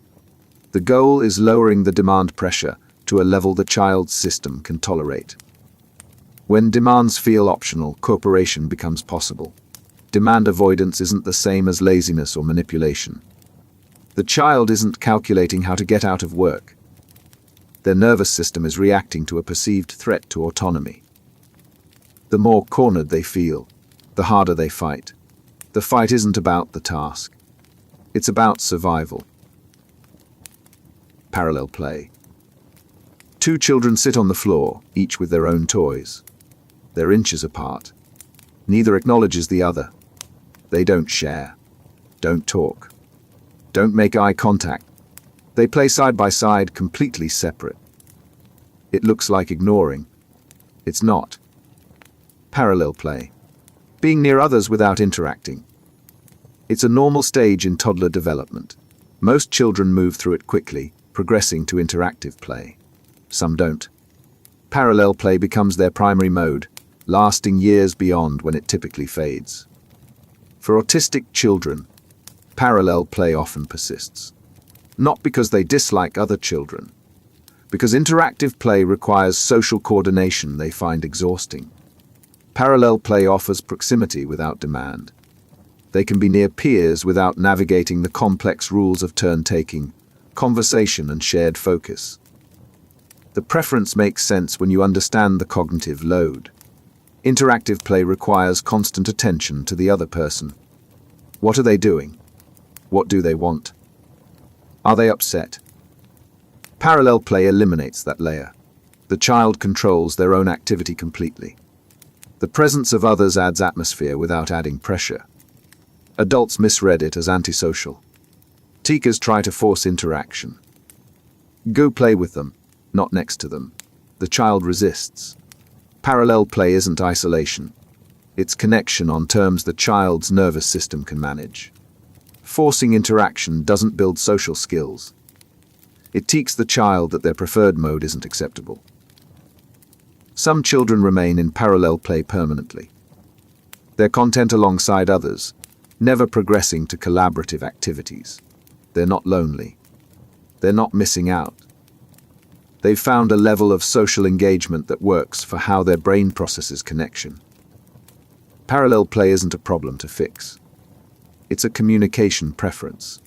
The child is choosing proximity over isolation but stopping short of interaction. That middle ground is valid. Not everyone needs or wants the same level of social engagement. For some, being near people is enough. Secure base behavior. She explores the playground, climbs, slides, runs. Every few minutes, she glances back at her mother, checking, confirming the mother is still there. The child returns to playing. That check-in, that visual confirmation of safety, allows her to venture further. Secure base behavior. Using a trusted caregiver as a launch pad for exploration. The child moves away, explores, then returns for reassurance before venturing out again. It's foundational for healthy development. When it doesn't form properly, the pattern shows. Children with secure attachment check in naturally. The caregiver's presence is a safety net. The child feels confident exploring because they know the base is stable. If they get scared, hurt, or overwhelmed, the caregiver will respond. That certainty allows independence. Insecure attachment creates different patterns. Anxious children cling. They can't venture away because the base doesn't feel stable. Every separation triggers fear. The exploration stops. Avoidant children don't check in at all. The base isn't providing safety, so they stop using it. They explore, but without the reassurance buffer. The independence is brittle. Disorganized attachment produces the most chaotic pattern. The child approaches the caregiver, then backs away. Seeks comfort, then rejects it. The base is both safety and threat. The child needs it but can't trust it. The conflict paralyzes exploration. Secure base behavior extends beyond childhood. Adults use trusted people as emotional anchors. A partner, a friend, someone whose presence makes risk feel manageable. Without that base, everything feels more dangerous. The willingness to try new things, to be vulnerable, to take emotional risks. All of it depends on having someone reliable to return to. Disrupted secure base behavior shows up in multiple disorders. Reactive attachment disorder. Disinhibited social engagement disorder. Both stem from early experiences where the base was absent or unstable. The child learned caregivers aren't safe. That learning persists, shaping how they navigate relationships indefinitely. Repairing the pattern is possible but slow. It requires consistency. Repeated experiences of safety. Proof that the base will hold. For children who've learned caregivers are unreliable, one positive experience isn't enough. Trust rebuilds gradually, if it rebuilds at all. The earlier the disruption, the harder the repair. Attachment disorganization. The toddler sees her mother after being apart. She runs toward her, then stops. Backs away. Approaches again. Freezes. The desire to connect and the urge to withdraw are fighting simultaneously. There's no clear strategy. Just confusion. The person who should feel safe feels dangerous. Disorganized attachment. The child wants the caregiver but can't trust them. The attachment system is sending contradictory signals. Approach and avoid at the same time. The result is behavioral chaos. It develops when the caregiver is both the source of comfort and the source of fear. Maybe the parent is loving sometimes, frightening other times. Maybe the parent is overwhelmed, unavailable, unable to provide consistent care. The child can't form a coherent strategy because the caregiver's responses are unpredictable. The behavior looks erratic. The child might seek comfort, then reject it when offered. Cling desperately, then push away. Show affection, then sudden aggression. There's no pattern. Because the internal working model for relationships is fractured. Safety and threat are coming from the same person. As the child grows, disorganized attachment creates long-term difficulties. Relationships feel unstable. Trust doesn't build normally. The person expects others to be unreliable because their earliest experiences taught them that even the people meant to protect you can hurt you. Emotional regulation suffers. The child never learned to use the caregiver to soothe the distress. So they don't develop internal regulation either.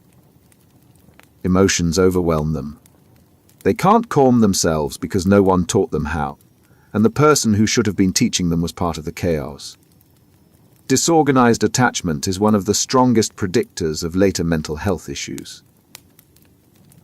Not because the child is broken, because the foundation for trusting others, for regulating emotions, for believing the world is safe, never formed properly.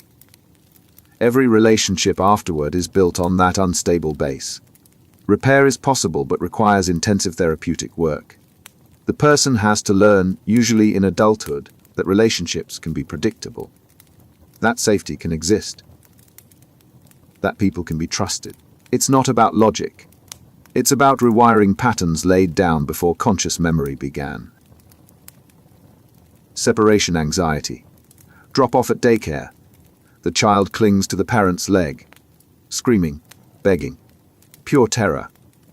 It's not a tantrum. The fear is real. The parent leaving feels like abandonment, like danger, like the world ending. Even when the parent returns every single day, the fear doesn't ease. Separation anxiety. Extreme distress when separated from attachment figures. It's developmentally normal in infants. Around 8 months, babies realize their caregiver can leave. The panic makes sense. They're helpless without that person. But separation anxiety becomes a disorder when it persists beyond the typical age, intensifies, or interferes with function. The school-age child who can't sleep alone. The teenager who panics when their parent leaves the house. The adult who can't maintain relationships because the thought of separation triggers overwhelming fear. The fear isn't rational. The person knows, logically, that the separation is temporary. That knowledge doesn't calm the panic. The anxiety operates at a deeper level. The nervous system interprets separation as existential threat. The response is visceral, immediate, and resistant to reassurance. Physical symptoms are real. Stomach aches, headaches, nausea. The body is reacting to perceived danger. The child isn't faking to avoid school. They're experiencing genuine physical distress triggered by the anxiety. The symptoms disappear once reunion happens because the threat has passed. The anxiety feeds itself. The child stays close to avoid the panic. Never learns that separation is survivable. Never builds confidence that they can manage alone. The avoidance reinforces the fear. The fear justifies the avoidance. The cycle tightens. Separation anxiety often has roots in early attachment, an inconsistent caregiver, a traumatic separation, a parent's own anxiety transmitted to the child. Sometimes there's no clear cause. The brain's threat detection system just calibrated wrong, flagging normal separation as danger. Treatment involves gradual exposure, short separations that build tolerance, proving to the nervous system repeatedly that separation doesn't end in catastrophe. It's not about forcing independence. It's about retraining the fear response one safe experience at a time. Temper tantrum. He wants the toy. Can't have it. The fury is instant and total. Screaming, kicking, throwing himself on the floor. The response is disproportionate to the trigger. But he's 3. The emotional regulation system that would modulate this response doesn't exist yet. Temper tantrums. Explosive emotional outbursts driven by frustration, anger, or overwhelm. They're normal in toddlers. Expected even. The brain's prefrontal cortex, the part that manages impulses and regulates emotions, is still developing. Tantrums are what happens when big feelings meet an immature control system. The key feature is goal-directedness. Tantrums have a purpose. Get the thing. Avoid the thing. Express displeasure. Stop the tantrum, give in to the demand, and the behavior stops immediately. That's how you know it's a tantrum, not a meltdown. Tantrums respond to consequences. They peak around age 2 or 3, then fade as language develops and emotional regulation improves. The child learns other ways to express frustration. Learns to tolerate not getting what they want. Learns that screaming doesn't always work. The tantrums decrease not because the child is being better behaved, but because they're developing the skills that make tantrums unnecessary. When tantrums persist past age 5 or 6, it signals something else. Maybe the child has a regulation disorder. Maybe they've learned tantrums are effective because caregivers consistently give in. Maybe there's an underlying issue, ADHD, autism, anxiety, that makes emotional control harder than it should be at that age. Adult tantrums exist too. The same pattern. Explosive emotion triggered by not getting what's wanted. The difference is adults should have developed regulation strategies by now. When they haven't, the tantrums look like rage, verbal abuse, intimidation. The mechanism is the same. Frustrated desire meeting insufficient emotional control. Managing tantrums in children means staying calm. Not giving in, but not escalating either. The child needs to learn tantrums don't work while also learning that their emotions, even big overwhelming ones, are acceptable. The behavior needs limits. The feeling doesn't. Conduct problems. She lies, steals, breaks rules deliberately and feels no remorse. At 7, she's already been suspended twice for aggression. The behavior isn't occasional, it's a pattern. And the usual consequences don't change it. Conduct problems. Persistent rule-breaking, aggression, deceit, and disregard for others' rights. It goes beyond normal childhood misbehavior. The frequency is higher. The severity is worse. The child seems indifferent to punishment or others' distress. The behaviors cluster into categories. Aggression toward people or animals. Destruction of property. Deceit or theft. Serious rule violations. When multiple behaviors from multiple categories persist for months, it's not a phase. It's conduct disorder. 2 pathways lead here. Early onset starts before age 10. These children often have neurological or temperamental factors that make impulse control and emotional regulation harder. The aggression and defiance show up young and escalate without intervention. Adolescent onset starts after age 10. These kids had relatively normal childhoods, then peer influence, trauma, or family disruption triggers the behavior. The prognosis is generally better. The pattern is less entrenched. What separates conduct problems from typical childhood testing is callousness. Most children feel bad when they hurt someone. Children with conduct problems don't. Empathy doesn't develop normally. Punishment doesn't create the shame or guilt that would motivate behavior change. The moral compass isn't forming. Left untreated, conduct disorder often progresses to antisocial personality disorder in adulthood. The pattern hardens. What was childhood aggression becomes adult criminality. Not always. But the trajectory is clear enough that early intervention matters. Treatment doesn't focus on punishment. Consequences don't work when the child doesn't care about them. What works is teaching skills. Emotional regulation. Problem solving. Empathy development. Creating environments where prosocial behavior gets reinforced more than antisocial behavior. Families need support too. Parenting a child with conduct problems is exhausting. The usual strategies fail. The relationship becomes adversarial. Without help, the family system breaks down, which makes the behavior worse. Intervention has to address the whole context, not just the child's actions. Parentification. She's 8. Every morning, She wakes her younger siblings, makes breakfast, gets them ready for school. Her mother is depressed, can't manage. Her father left, so she does it. Makes sure homework gets done. Handles the bills she can reach. She's not playing. She's parenting. Parentification, a child forced into a caregiving role for their parent or siblings. The developmental hierarchy inverts. The child becomes the responsible one. The adult becomes dependent. There are two types. Instrumental parentification means taking on practical tasks. Cooking, cleaning, managing siblings. The child is doing work that should belong to adults. It's exhausting, but it's concrete. Emotional parentification is more insidious. The child becomes the parent's confidant therapist, emotional regulator. The parent shares adult problems, relationship struggles, financial stress. The child absorbs it, tries to fix it, feels responsible for the parent's emotional state. The burden is invisible but crushing. The impact is complex. Some parentified children appear highly competent, mature, responsible, admired for being so helpful. But underneath, they're carrying weight they shouldn't have to. Childhood, the space for play and exploration and making mistakes, gets compressed or eliminated. Resentment builds. The child loves their family, wants to help, but also loses something essential. Freedom, spontaneity, the ability to be a child. The conflict between duty and desire creates guilt. They can't abandon their responsibilities, but they're drowning under them.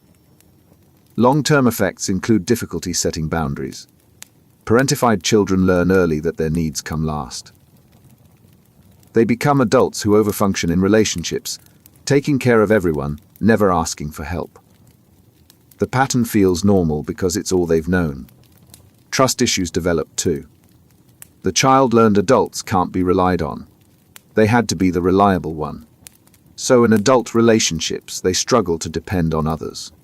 Vulnerability feels dangerous. Letting someone else take care of them triggers anxiety. Not all parentification is abusive. Sometimes it's necessity. Single parents, immigrant families, poverty, illness, all create situations where children have to step up. The key is whether the child's developmental needs are still being met. Whether they have space to be a child, even while helping.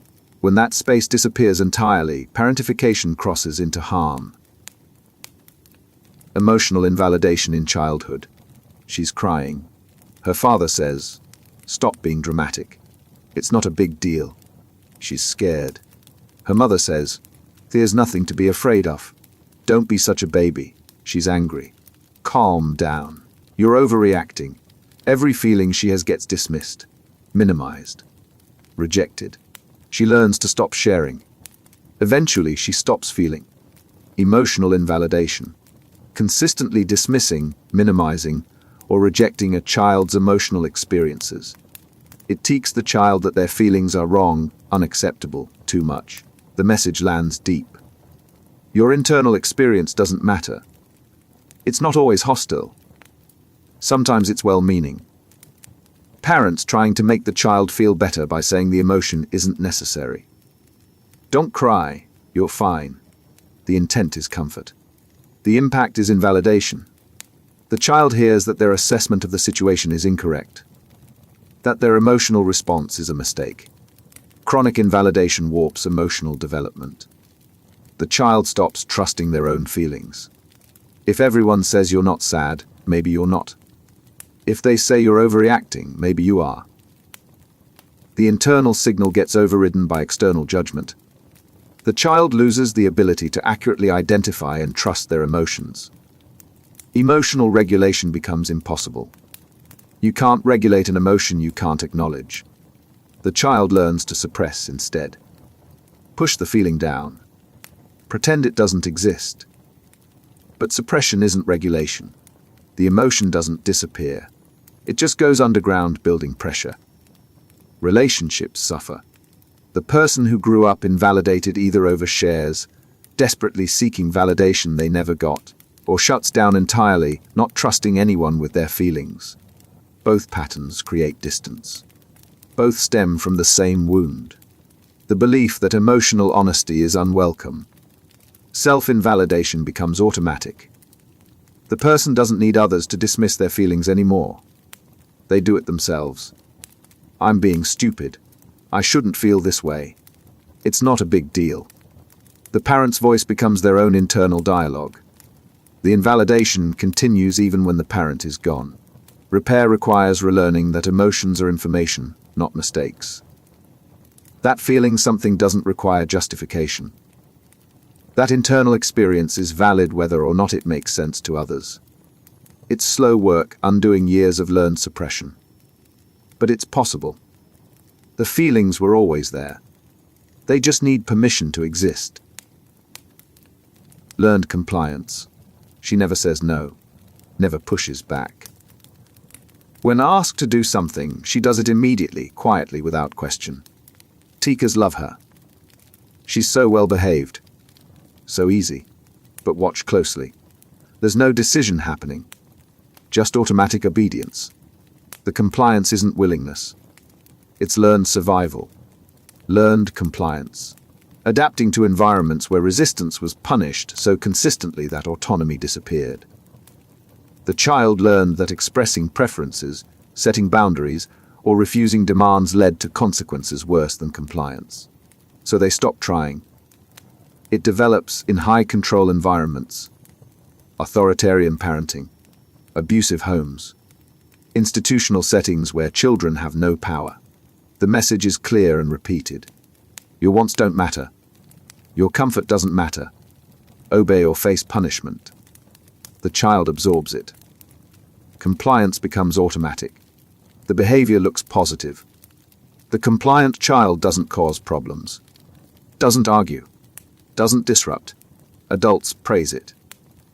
But underneath, the child is learning something dangerous, that their internal experience, what they want, what they feel, what they need, is irrelevant.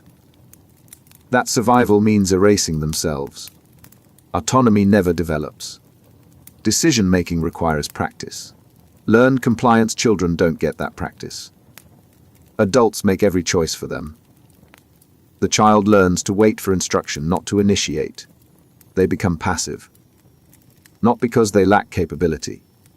Because they learn capability doesn't matter if you're not allowed to use it. The pattern persists into adulthood. The person can't say no. Can't set boundaries. Can't identify what they actually want because they spent childhood ignoring it. Relationships become one-sided. Employers exploit them. They're endlessly accommodating because resistance still feels dangerous. Recovering autonomy is painful. It means risking the consequences that made compliance necessary in the first place. Saying no and waiting to see if the punishment comes. It often doesn't, not anymore. But the fear remains. The nervous system still expects retaliation for self-assertion. Learned compliance isn't the same as being agreeable or cooperative. Those come from choice. Compliance comes from fear. The difference matters. One builds healthy relationships.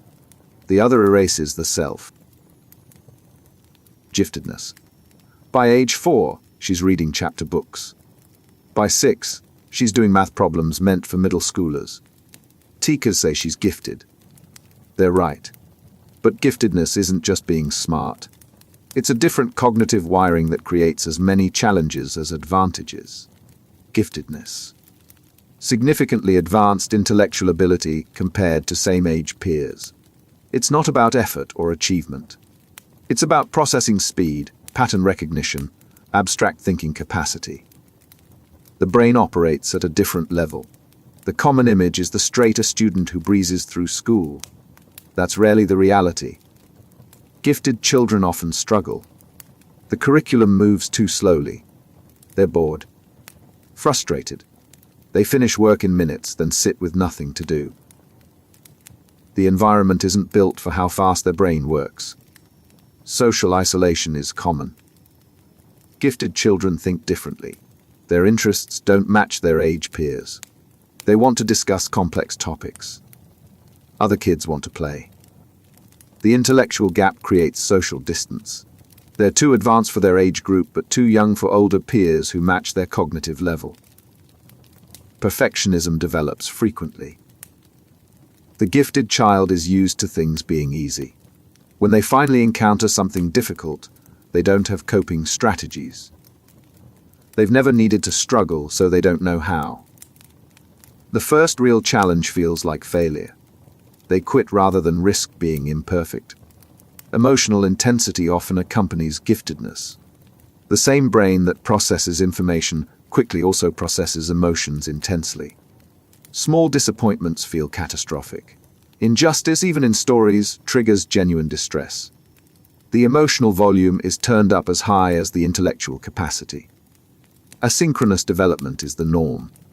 A child might have college-level reading ability, but age-appropriate emotional regulation. They can discuss philosophy but still have meltdowns over routine changes. The intellectual advancement doesn't drag everything else forward with it. The gaps create confusion for everyone. Giftedness isn't a guarantee of success. Without support, gifted children can underachieve, drop out, or develop mental health issues. The brain needs appropriate challenge. Without it, boredom turns into apathy. The potential stays potential, never converting into actual achievement. Twice-Exceptionality. He's gifted. Tests confirm it. High IQ, advanced reasoning, creative problem solving. He's also autistic. Struggles with social cues, needs routine, gets overwhelmed by sensory input. Both are true. Neither cancels the other out. But the combination makes him invisible. Too capable to get disability support. Too impaired to succeed without it. Twice exceptional.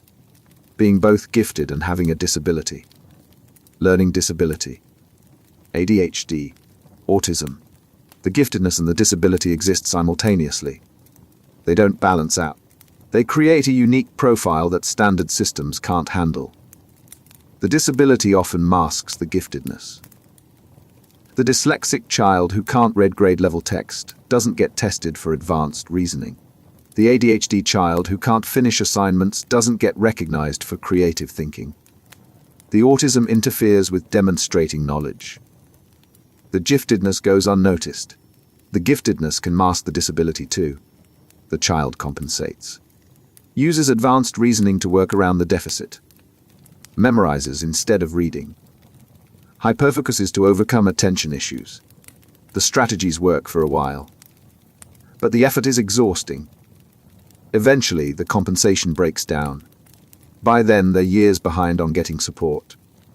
Teachers see inconsistency. Brilliant insights one moment, inability to complete basic tasks the next. The pattern doesn't make sense unless you understand both pieces are real. The child isn't lazy or unmotivated. They're navigating two competing realities. High capability in some areas, genuine disability in others. Twice-exceptional children often fall through gaps. Gifted programs reject them because the disability affects performance. Special education rejects them because they're too capable.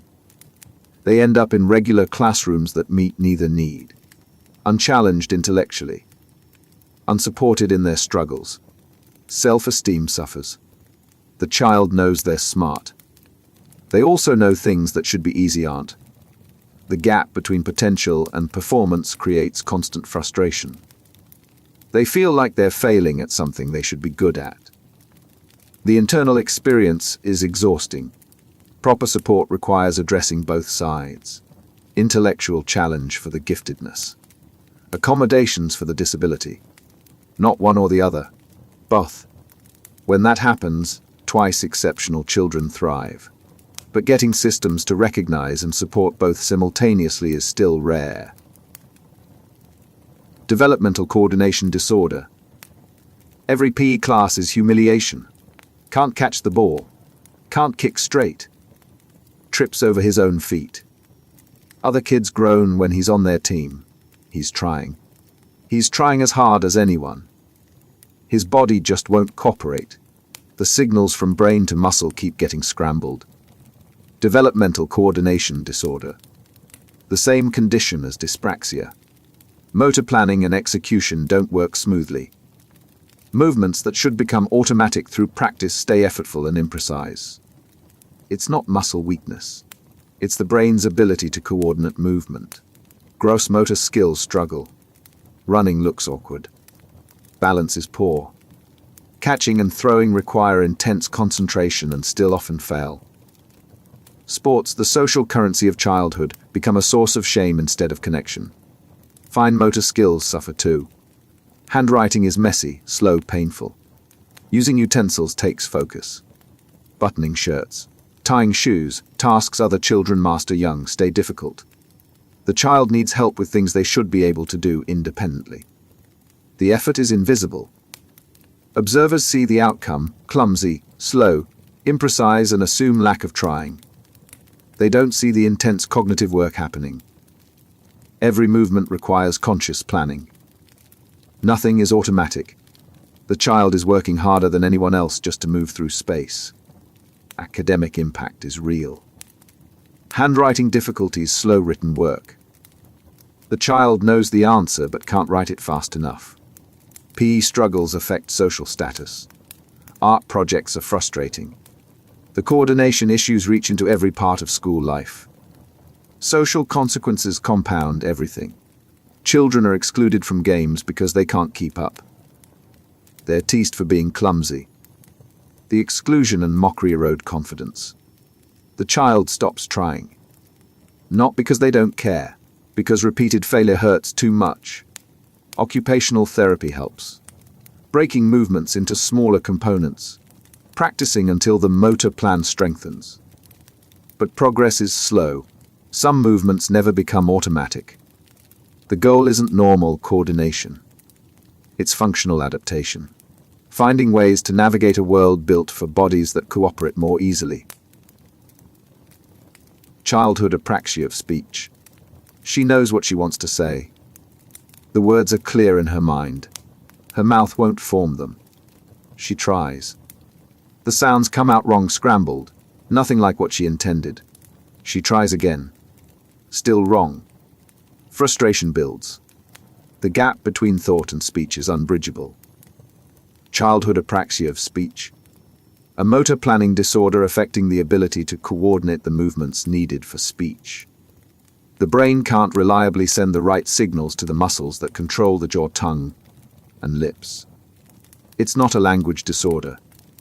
The child understands language perfectly. They just can't execute the motor plan to produce it. The struggle is specific. Simple sounds might work one time and fail the next. Longer words are harder than short ones. The inconsistency is a hallmark. If the child could physically produce the sound yesterday, why not today? Because the motor plan isn't stable. The pathway from intention to articulation doesn't reliably engage. It's not weakness or laziness. The child is trying harder than anyone realizes. Each word requires deliberate, conscious coordination of dozens of muscles. What happens automatically for other children requires intense effort for them. And even with effort, the outcome is unpredictable. Frustration is inevitable. The child knows exactly what they want to say. They can't get their mouth to cooperate. Listeners don't understand. The child tries again, fails again. Communication, the most basic human need, becomes a constant struggle. Social isolation follows. Peers don't have patience for communication that's slow and effortful. They move on. Leave the child behind. Friendships require conversation. Conversation requires speech. When speech doesn't work, connection becomes harder. Some children develop compensatory strategies. Gestures. Limited vocabulary of words they can produce reliably. Avoidance of longer utterances. The strategies help but also limit. The child's internal language is richer than what they can express. The gap between inner and outer communication persists. Speech therapy is intensive, practicing specific motor movements thousands of times until the plan strengthens. Progress happens, but it's slow. Some children achieve functional speech, others don't. Alternative communication methods, sign language, augmentative devices become necessary. The goal is communication by any means possible. Social communication disorder. Conversations confuse her. Not the words themselves, the unspoken parts. When to take a turn. How much detail to give. When someone's being sarcastic. The literal meaning is clear. The social meaning, what people really mean versus what they say, stays opaque. Social communication disorder. Difficulty using language in social contexts. The child can speak clearly. Vocabulary is fine. Grammar works. But the pragmatics, how language functions in interaction, don't click. Conversations become minefields of unwritten rules they can't grasp. Turn-taking doesn't come naturally. The child talks too much or too little. Interrupts without meaning to. Stays silent when response is expected. They don't read the cues that signal whose turn it is, when to speak, when to stop. Topic maintenance is hard. They might fixate on one subject, not noticing others have moved on, or jump between topics with no connection, losing listeners. The shared focus conversations require doesn't develop smoothly. Understanding implied meaning fails. Sarcasm registers as literal. Hints don't land. Can you open the window?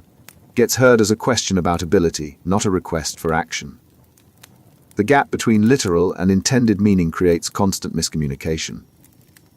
Nonverbal cues don't register reliably. Facial expressions, body language, tone of voice. The information most people extract automatically from these signals doesn't come through.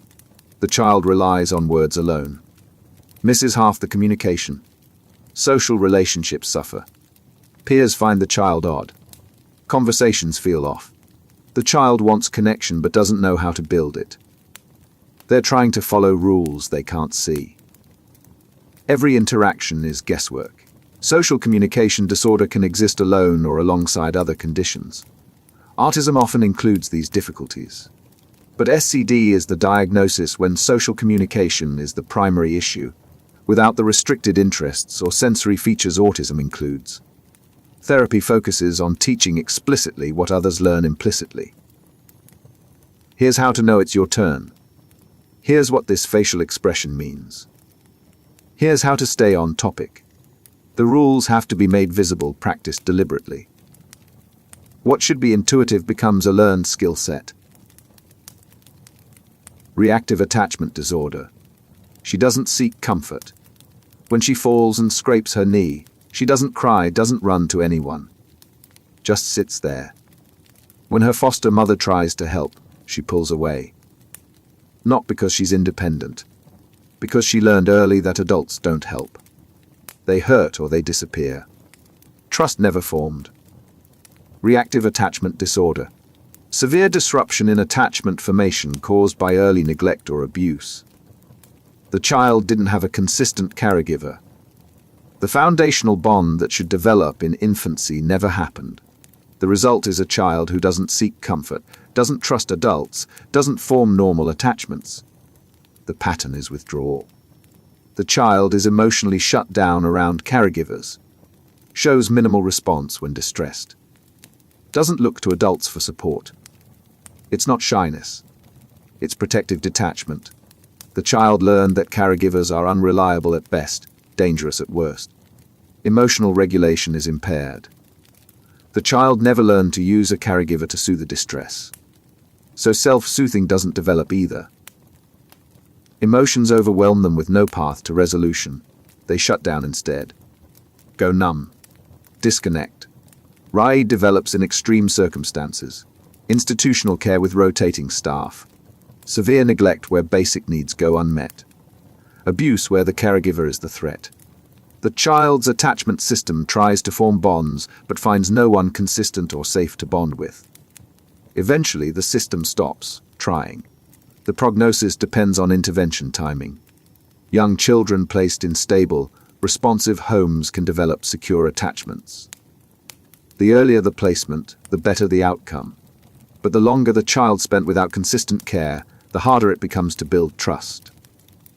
Treatment requires patience.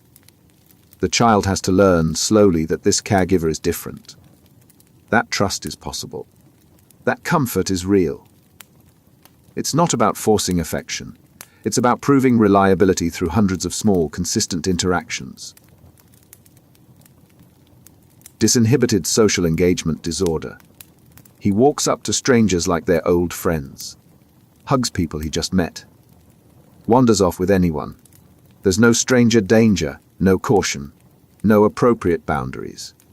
It looks friendly. It's not. It's a sign that normal attachment discrimination never developed. Disinhibited social engagement disorder. Inappropriate approach behavior with unfamiliar adults. The child acts overly familiar with people they don't know. Shows no worriness. Doesn't check back with caregivers. Approaches everyone the same way. Like RARD, it stems from early neglect or multiple caregivers. The child learned that adults are interchangeable. No one is special. No one is theirs. So everyone is treated equally. The discrimination that should develop, this person is safe, this one isn't, this is my caregiver, that's a stranger, never forms. The behavior creates risk. The child will leave with anyone, doesn't recognize danger, has no protective wariness of unfamiliar adults. Parents and teachers have to provide external boundaries because the child's internal safety system isn't functioning. It persists even after placement in stable homes. Unlike RAD, which can improve with consistent care, DSED often continues. The child may form attachments to their new caregiver, but still approach strangers inappropriately. The indiscriminate friendliness doesn't disappear. The social impact is complex. Young children might seem charming. As they age, the behavior becomes inappropriate. Teenagers and adults approaching strangers with excessive familiarity creates discomfort rejection. The social consequences mount. Treatment focuses on safety and boundaries, teaching the child explicitly which behaviors are appropriate with familiar versus unfamiliar people. It's behavioral management more than attachment repair. The underlying pattern is harder to change, but the risky behaviors can be reduced. Sensory overload. The grocery store is too much. Fluorescent lights buzzing, music playing, people talking, carts clattering. Smells from the bakery. Every sense is being hit simultaneously. She can't filter it, can't focus.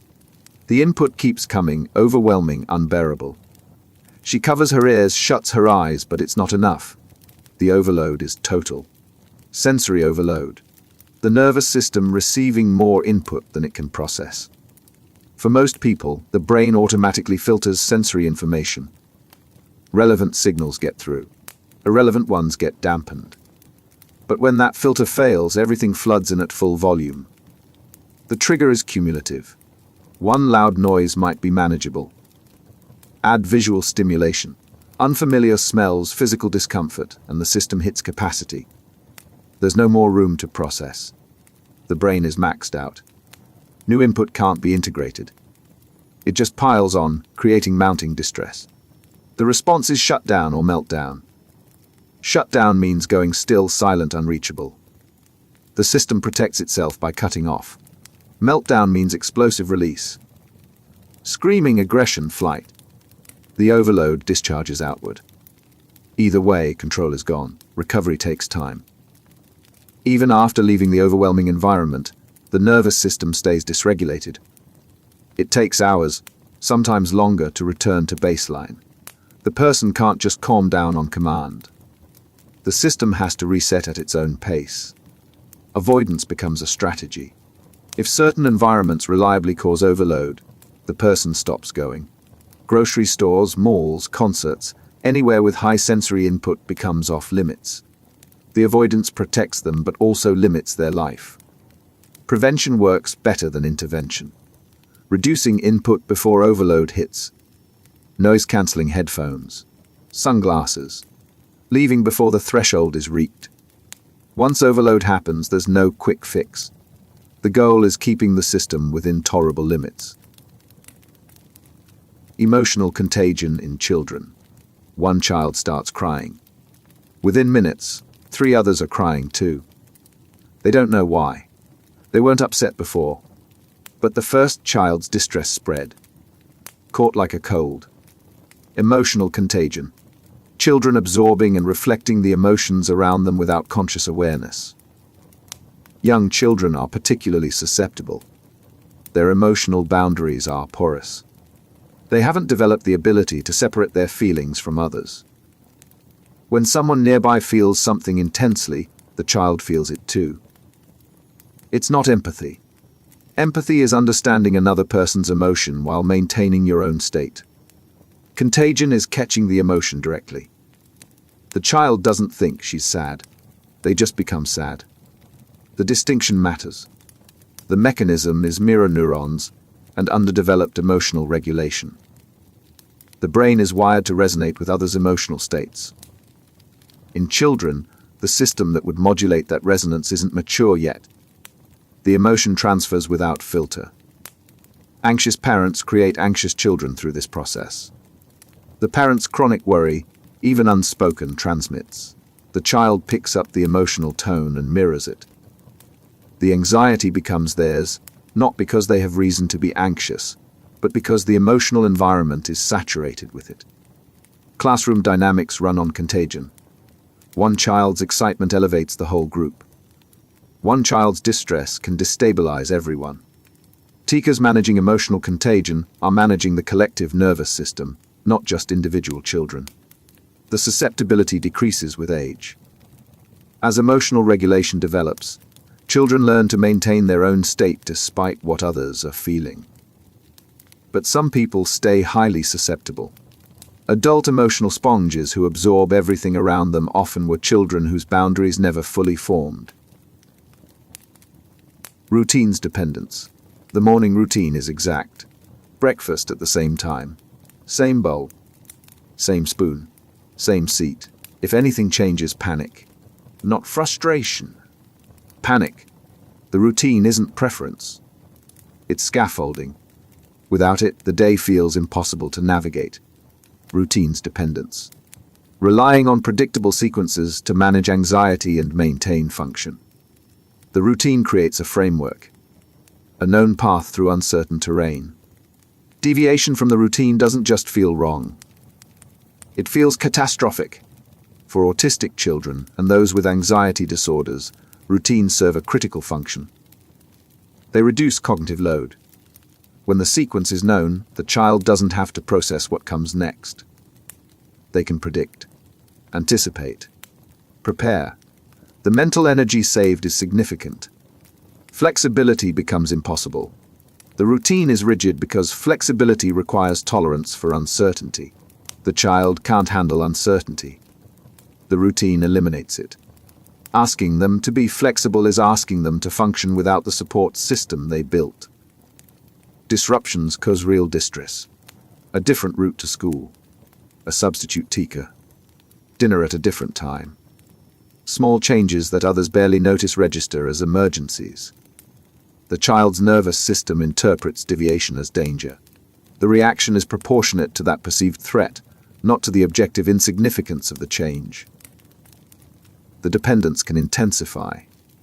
As routines prove effective at managing anxiety, the child adds more routines, more rigidity. The world shrinks to fit the routines. Spontaneity disappears. Life becomes a series of scripts that must be followed exactly. Recovery involves gradual exposure to small variations, proving that deviation doesn't equal disaster. But the process is slow. The child has to learn uncertainty is survivable while their entire system screams otherwise. Routines stay necessary. The goal is making them less rigid, not eliminating them entirely. Transition difficulty. She's playing. Engaged. Content. Time to leave. The announcement triggers immediate meltdown.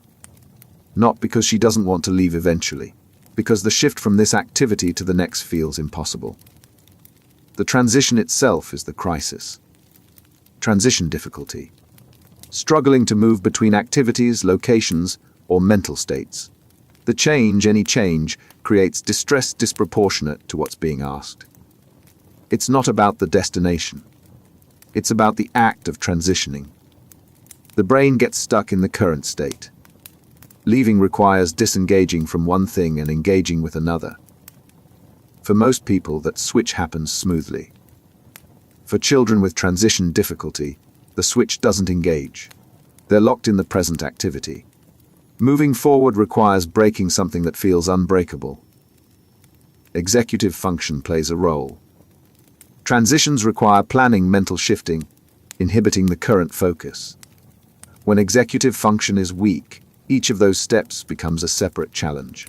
The transition that should be one smooth movement fragments into multiple impossible demands. Warnings don't always help. 5 more minutes might reduce surprise, but it doesn't reduce the difficulty of the transition itself. Sometimes warnings make it worse. The child spends those 5 minutes anticipating the transition, anxiety building. Transitions compound throughout the day. Waking up, getting dressed, leaving for school, starting work, changing classes, coming home, bedtime.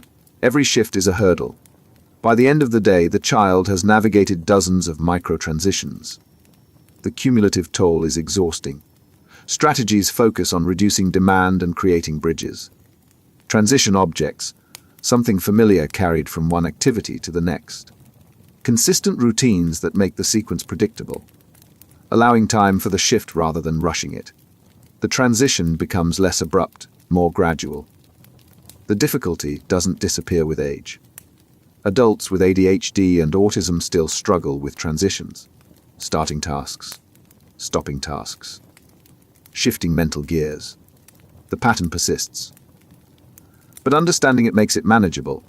The person learns to build in transition time, to reduce the number of shifts required, to work with their brain's resistance instead of fighting it.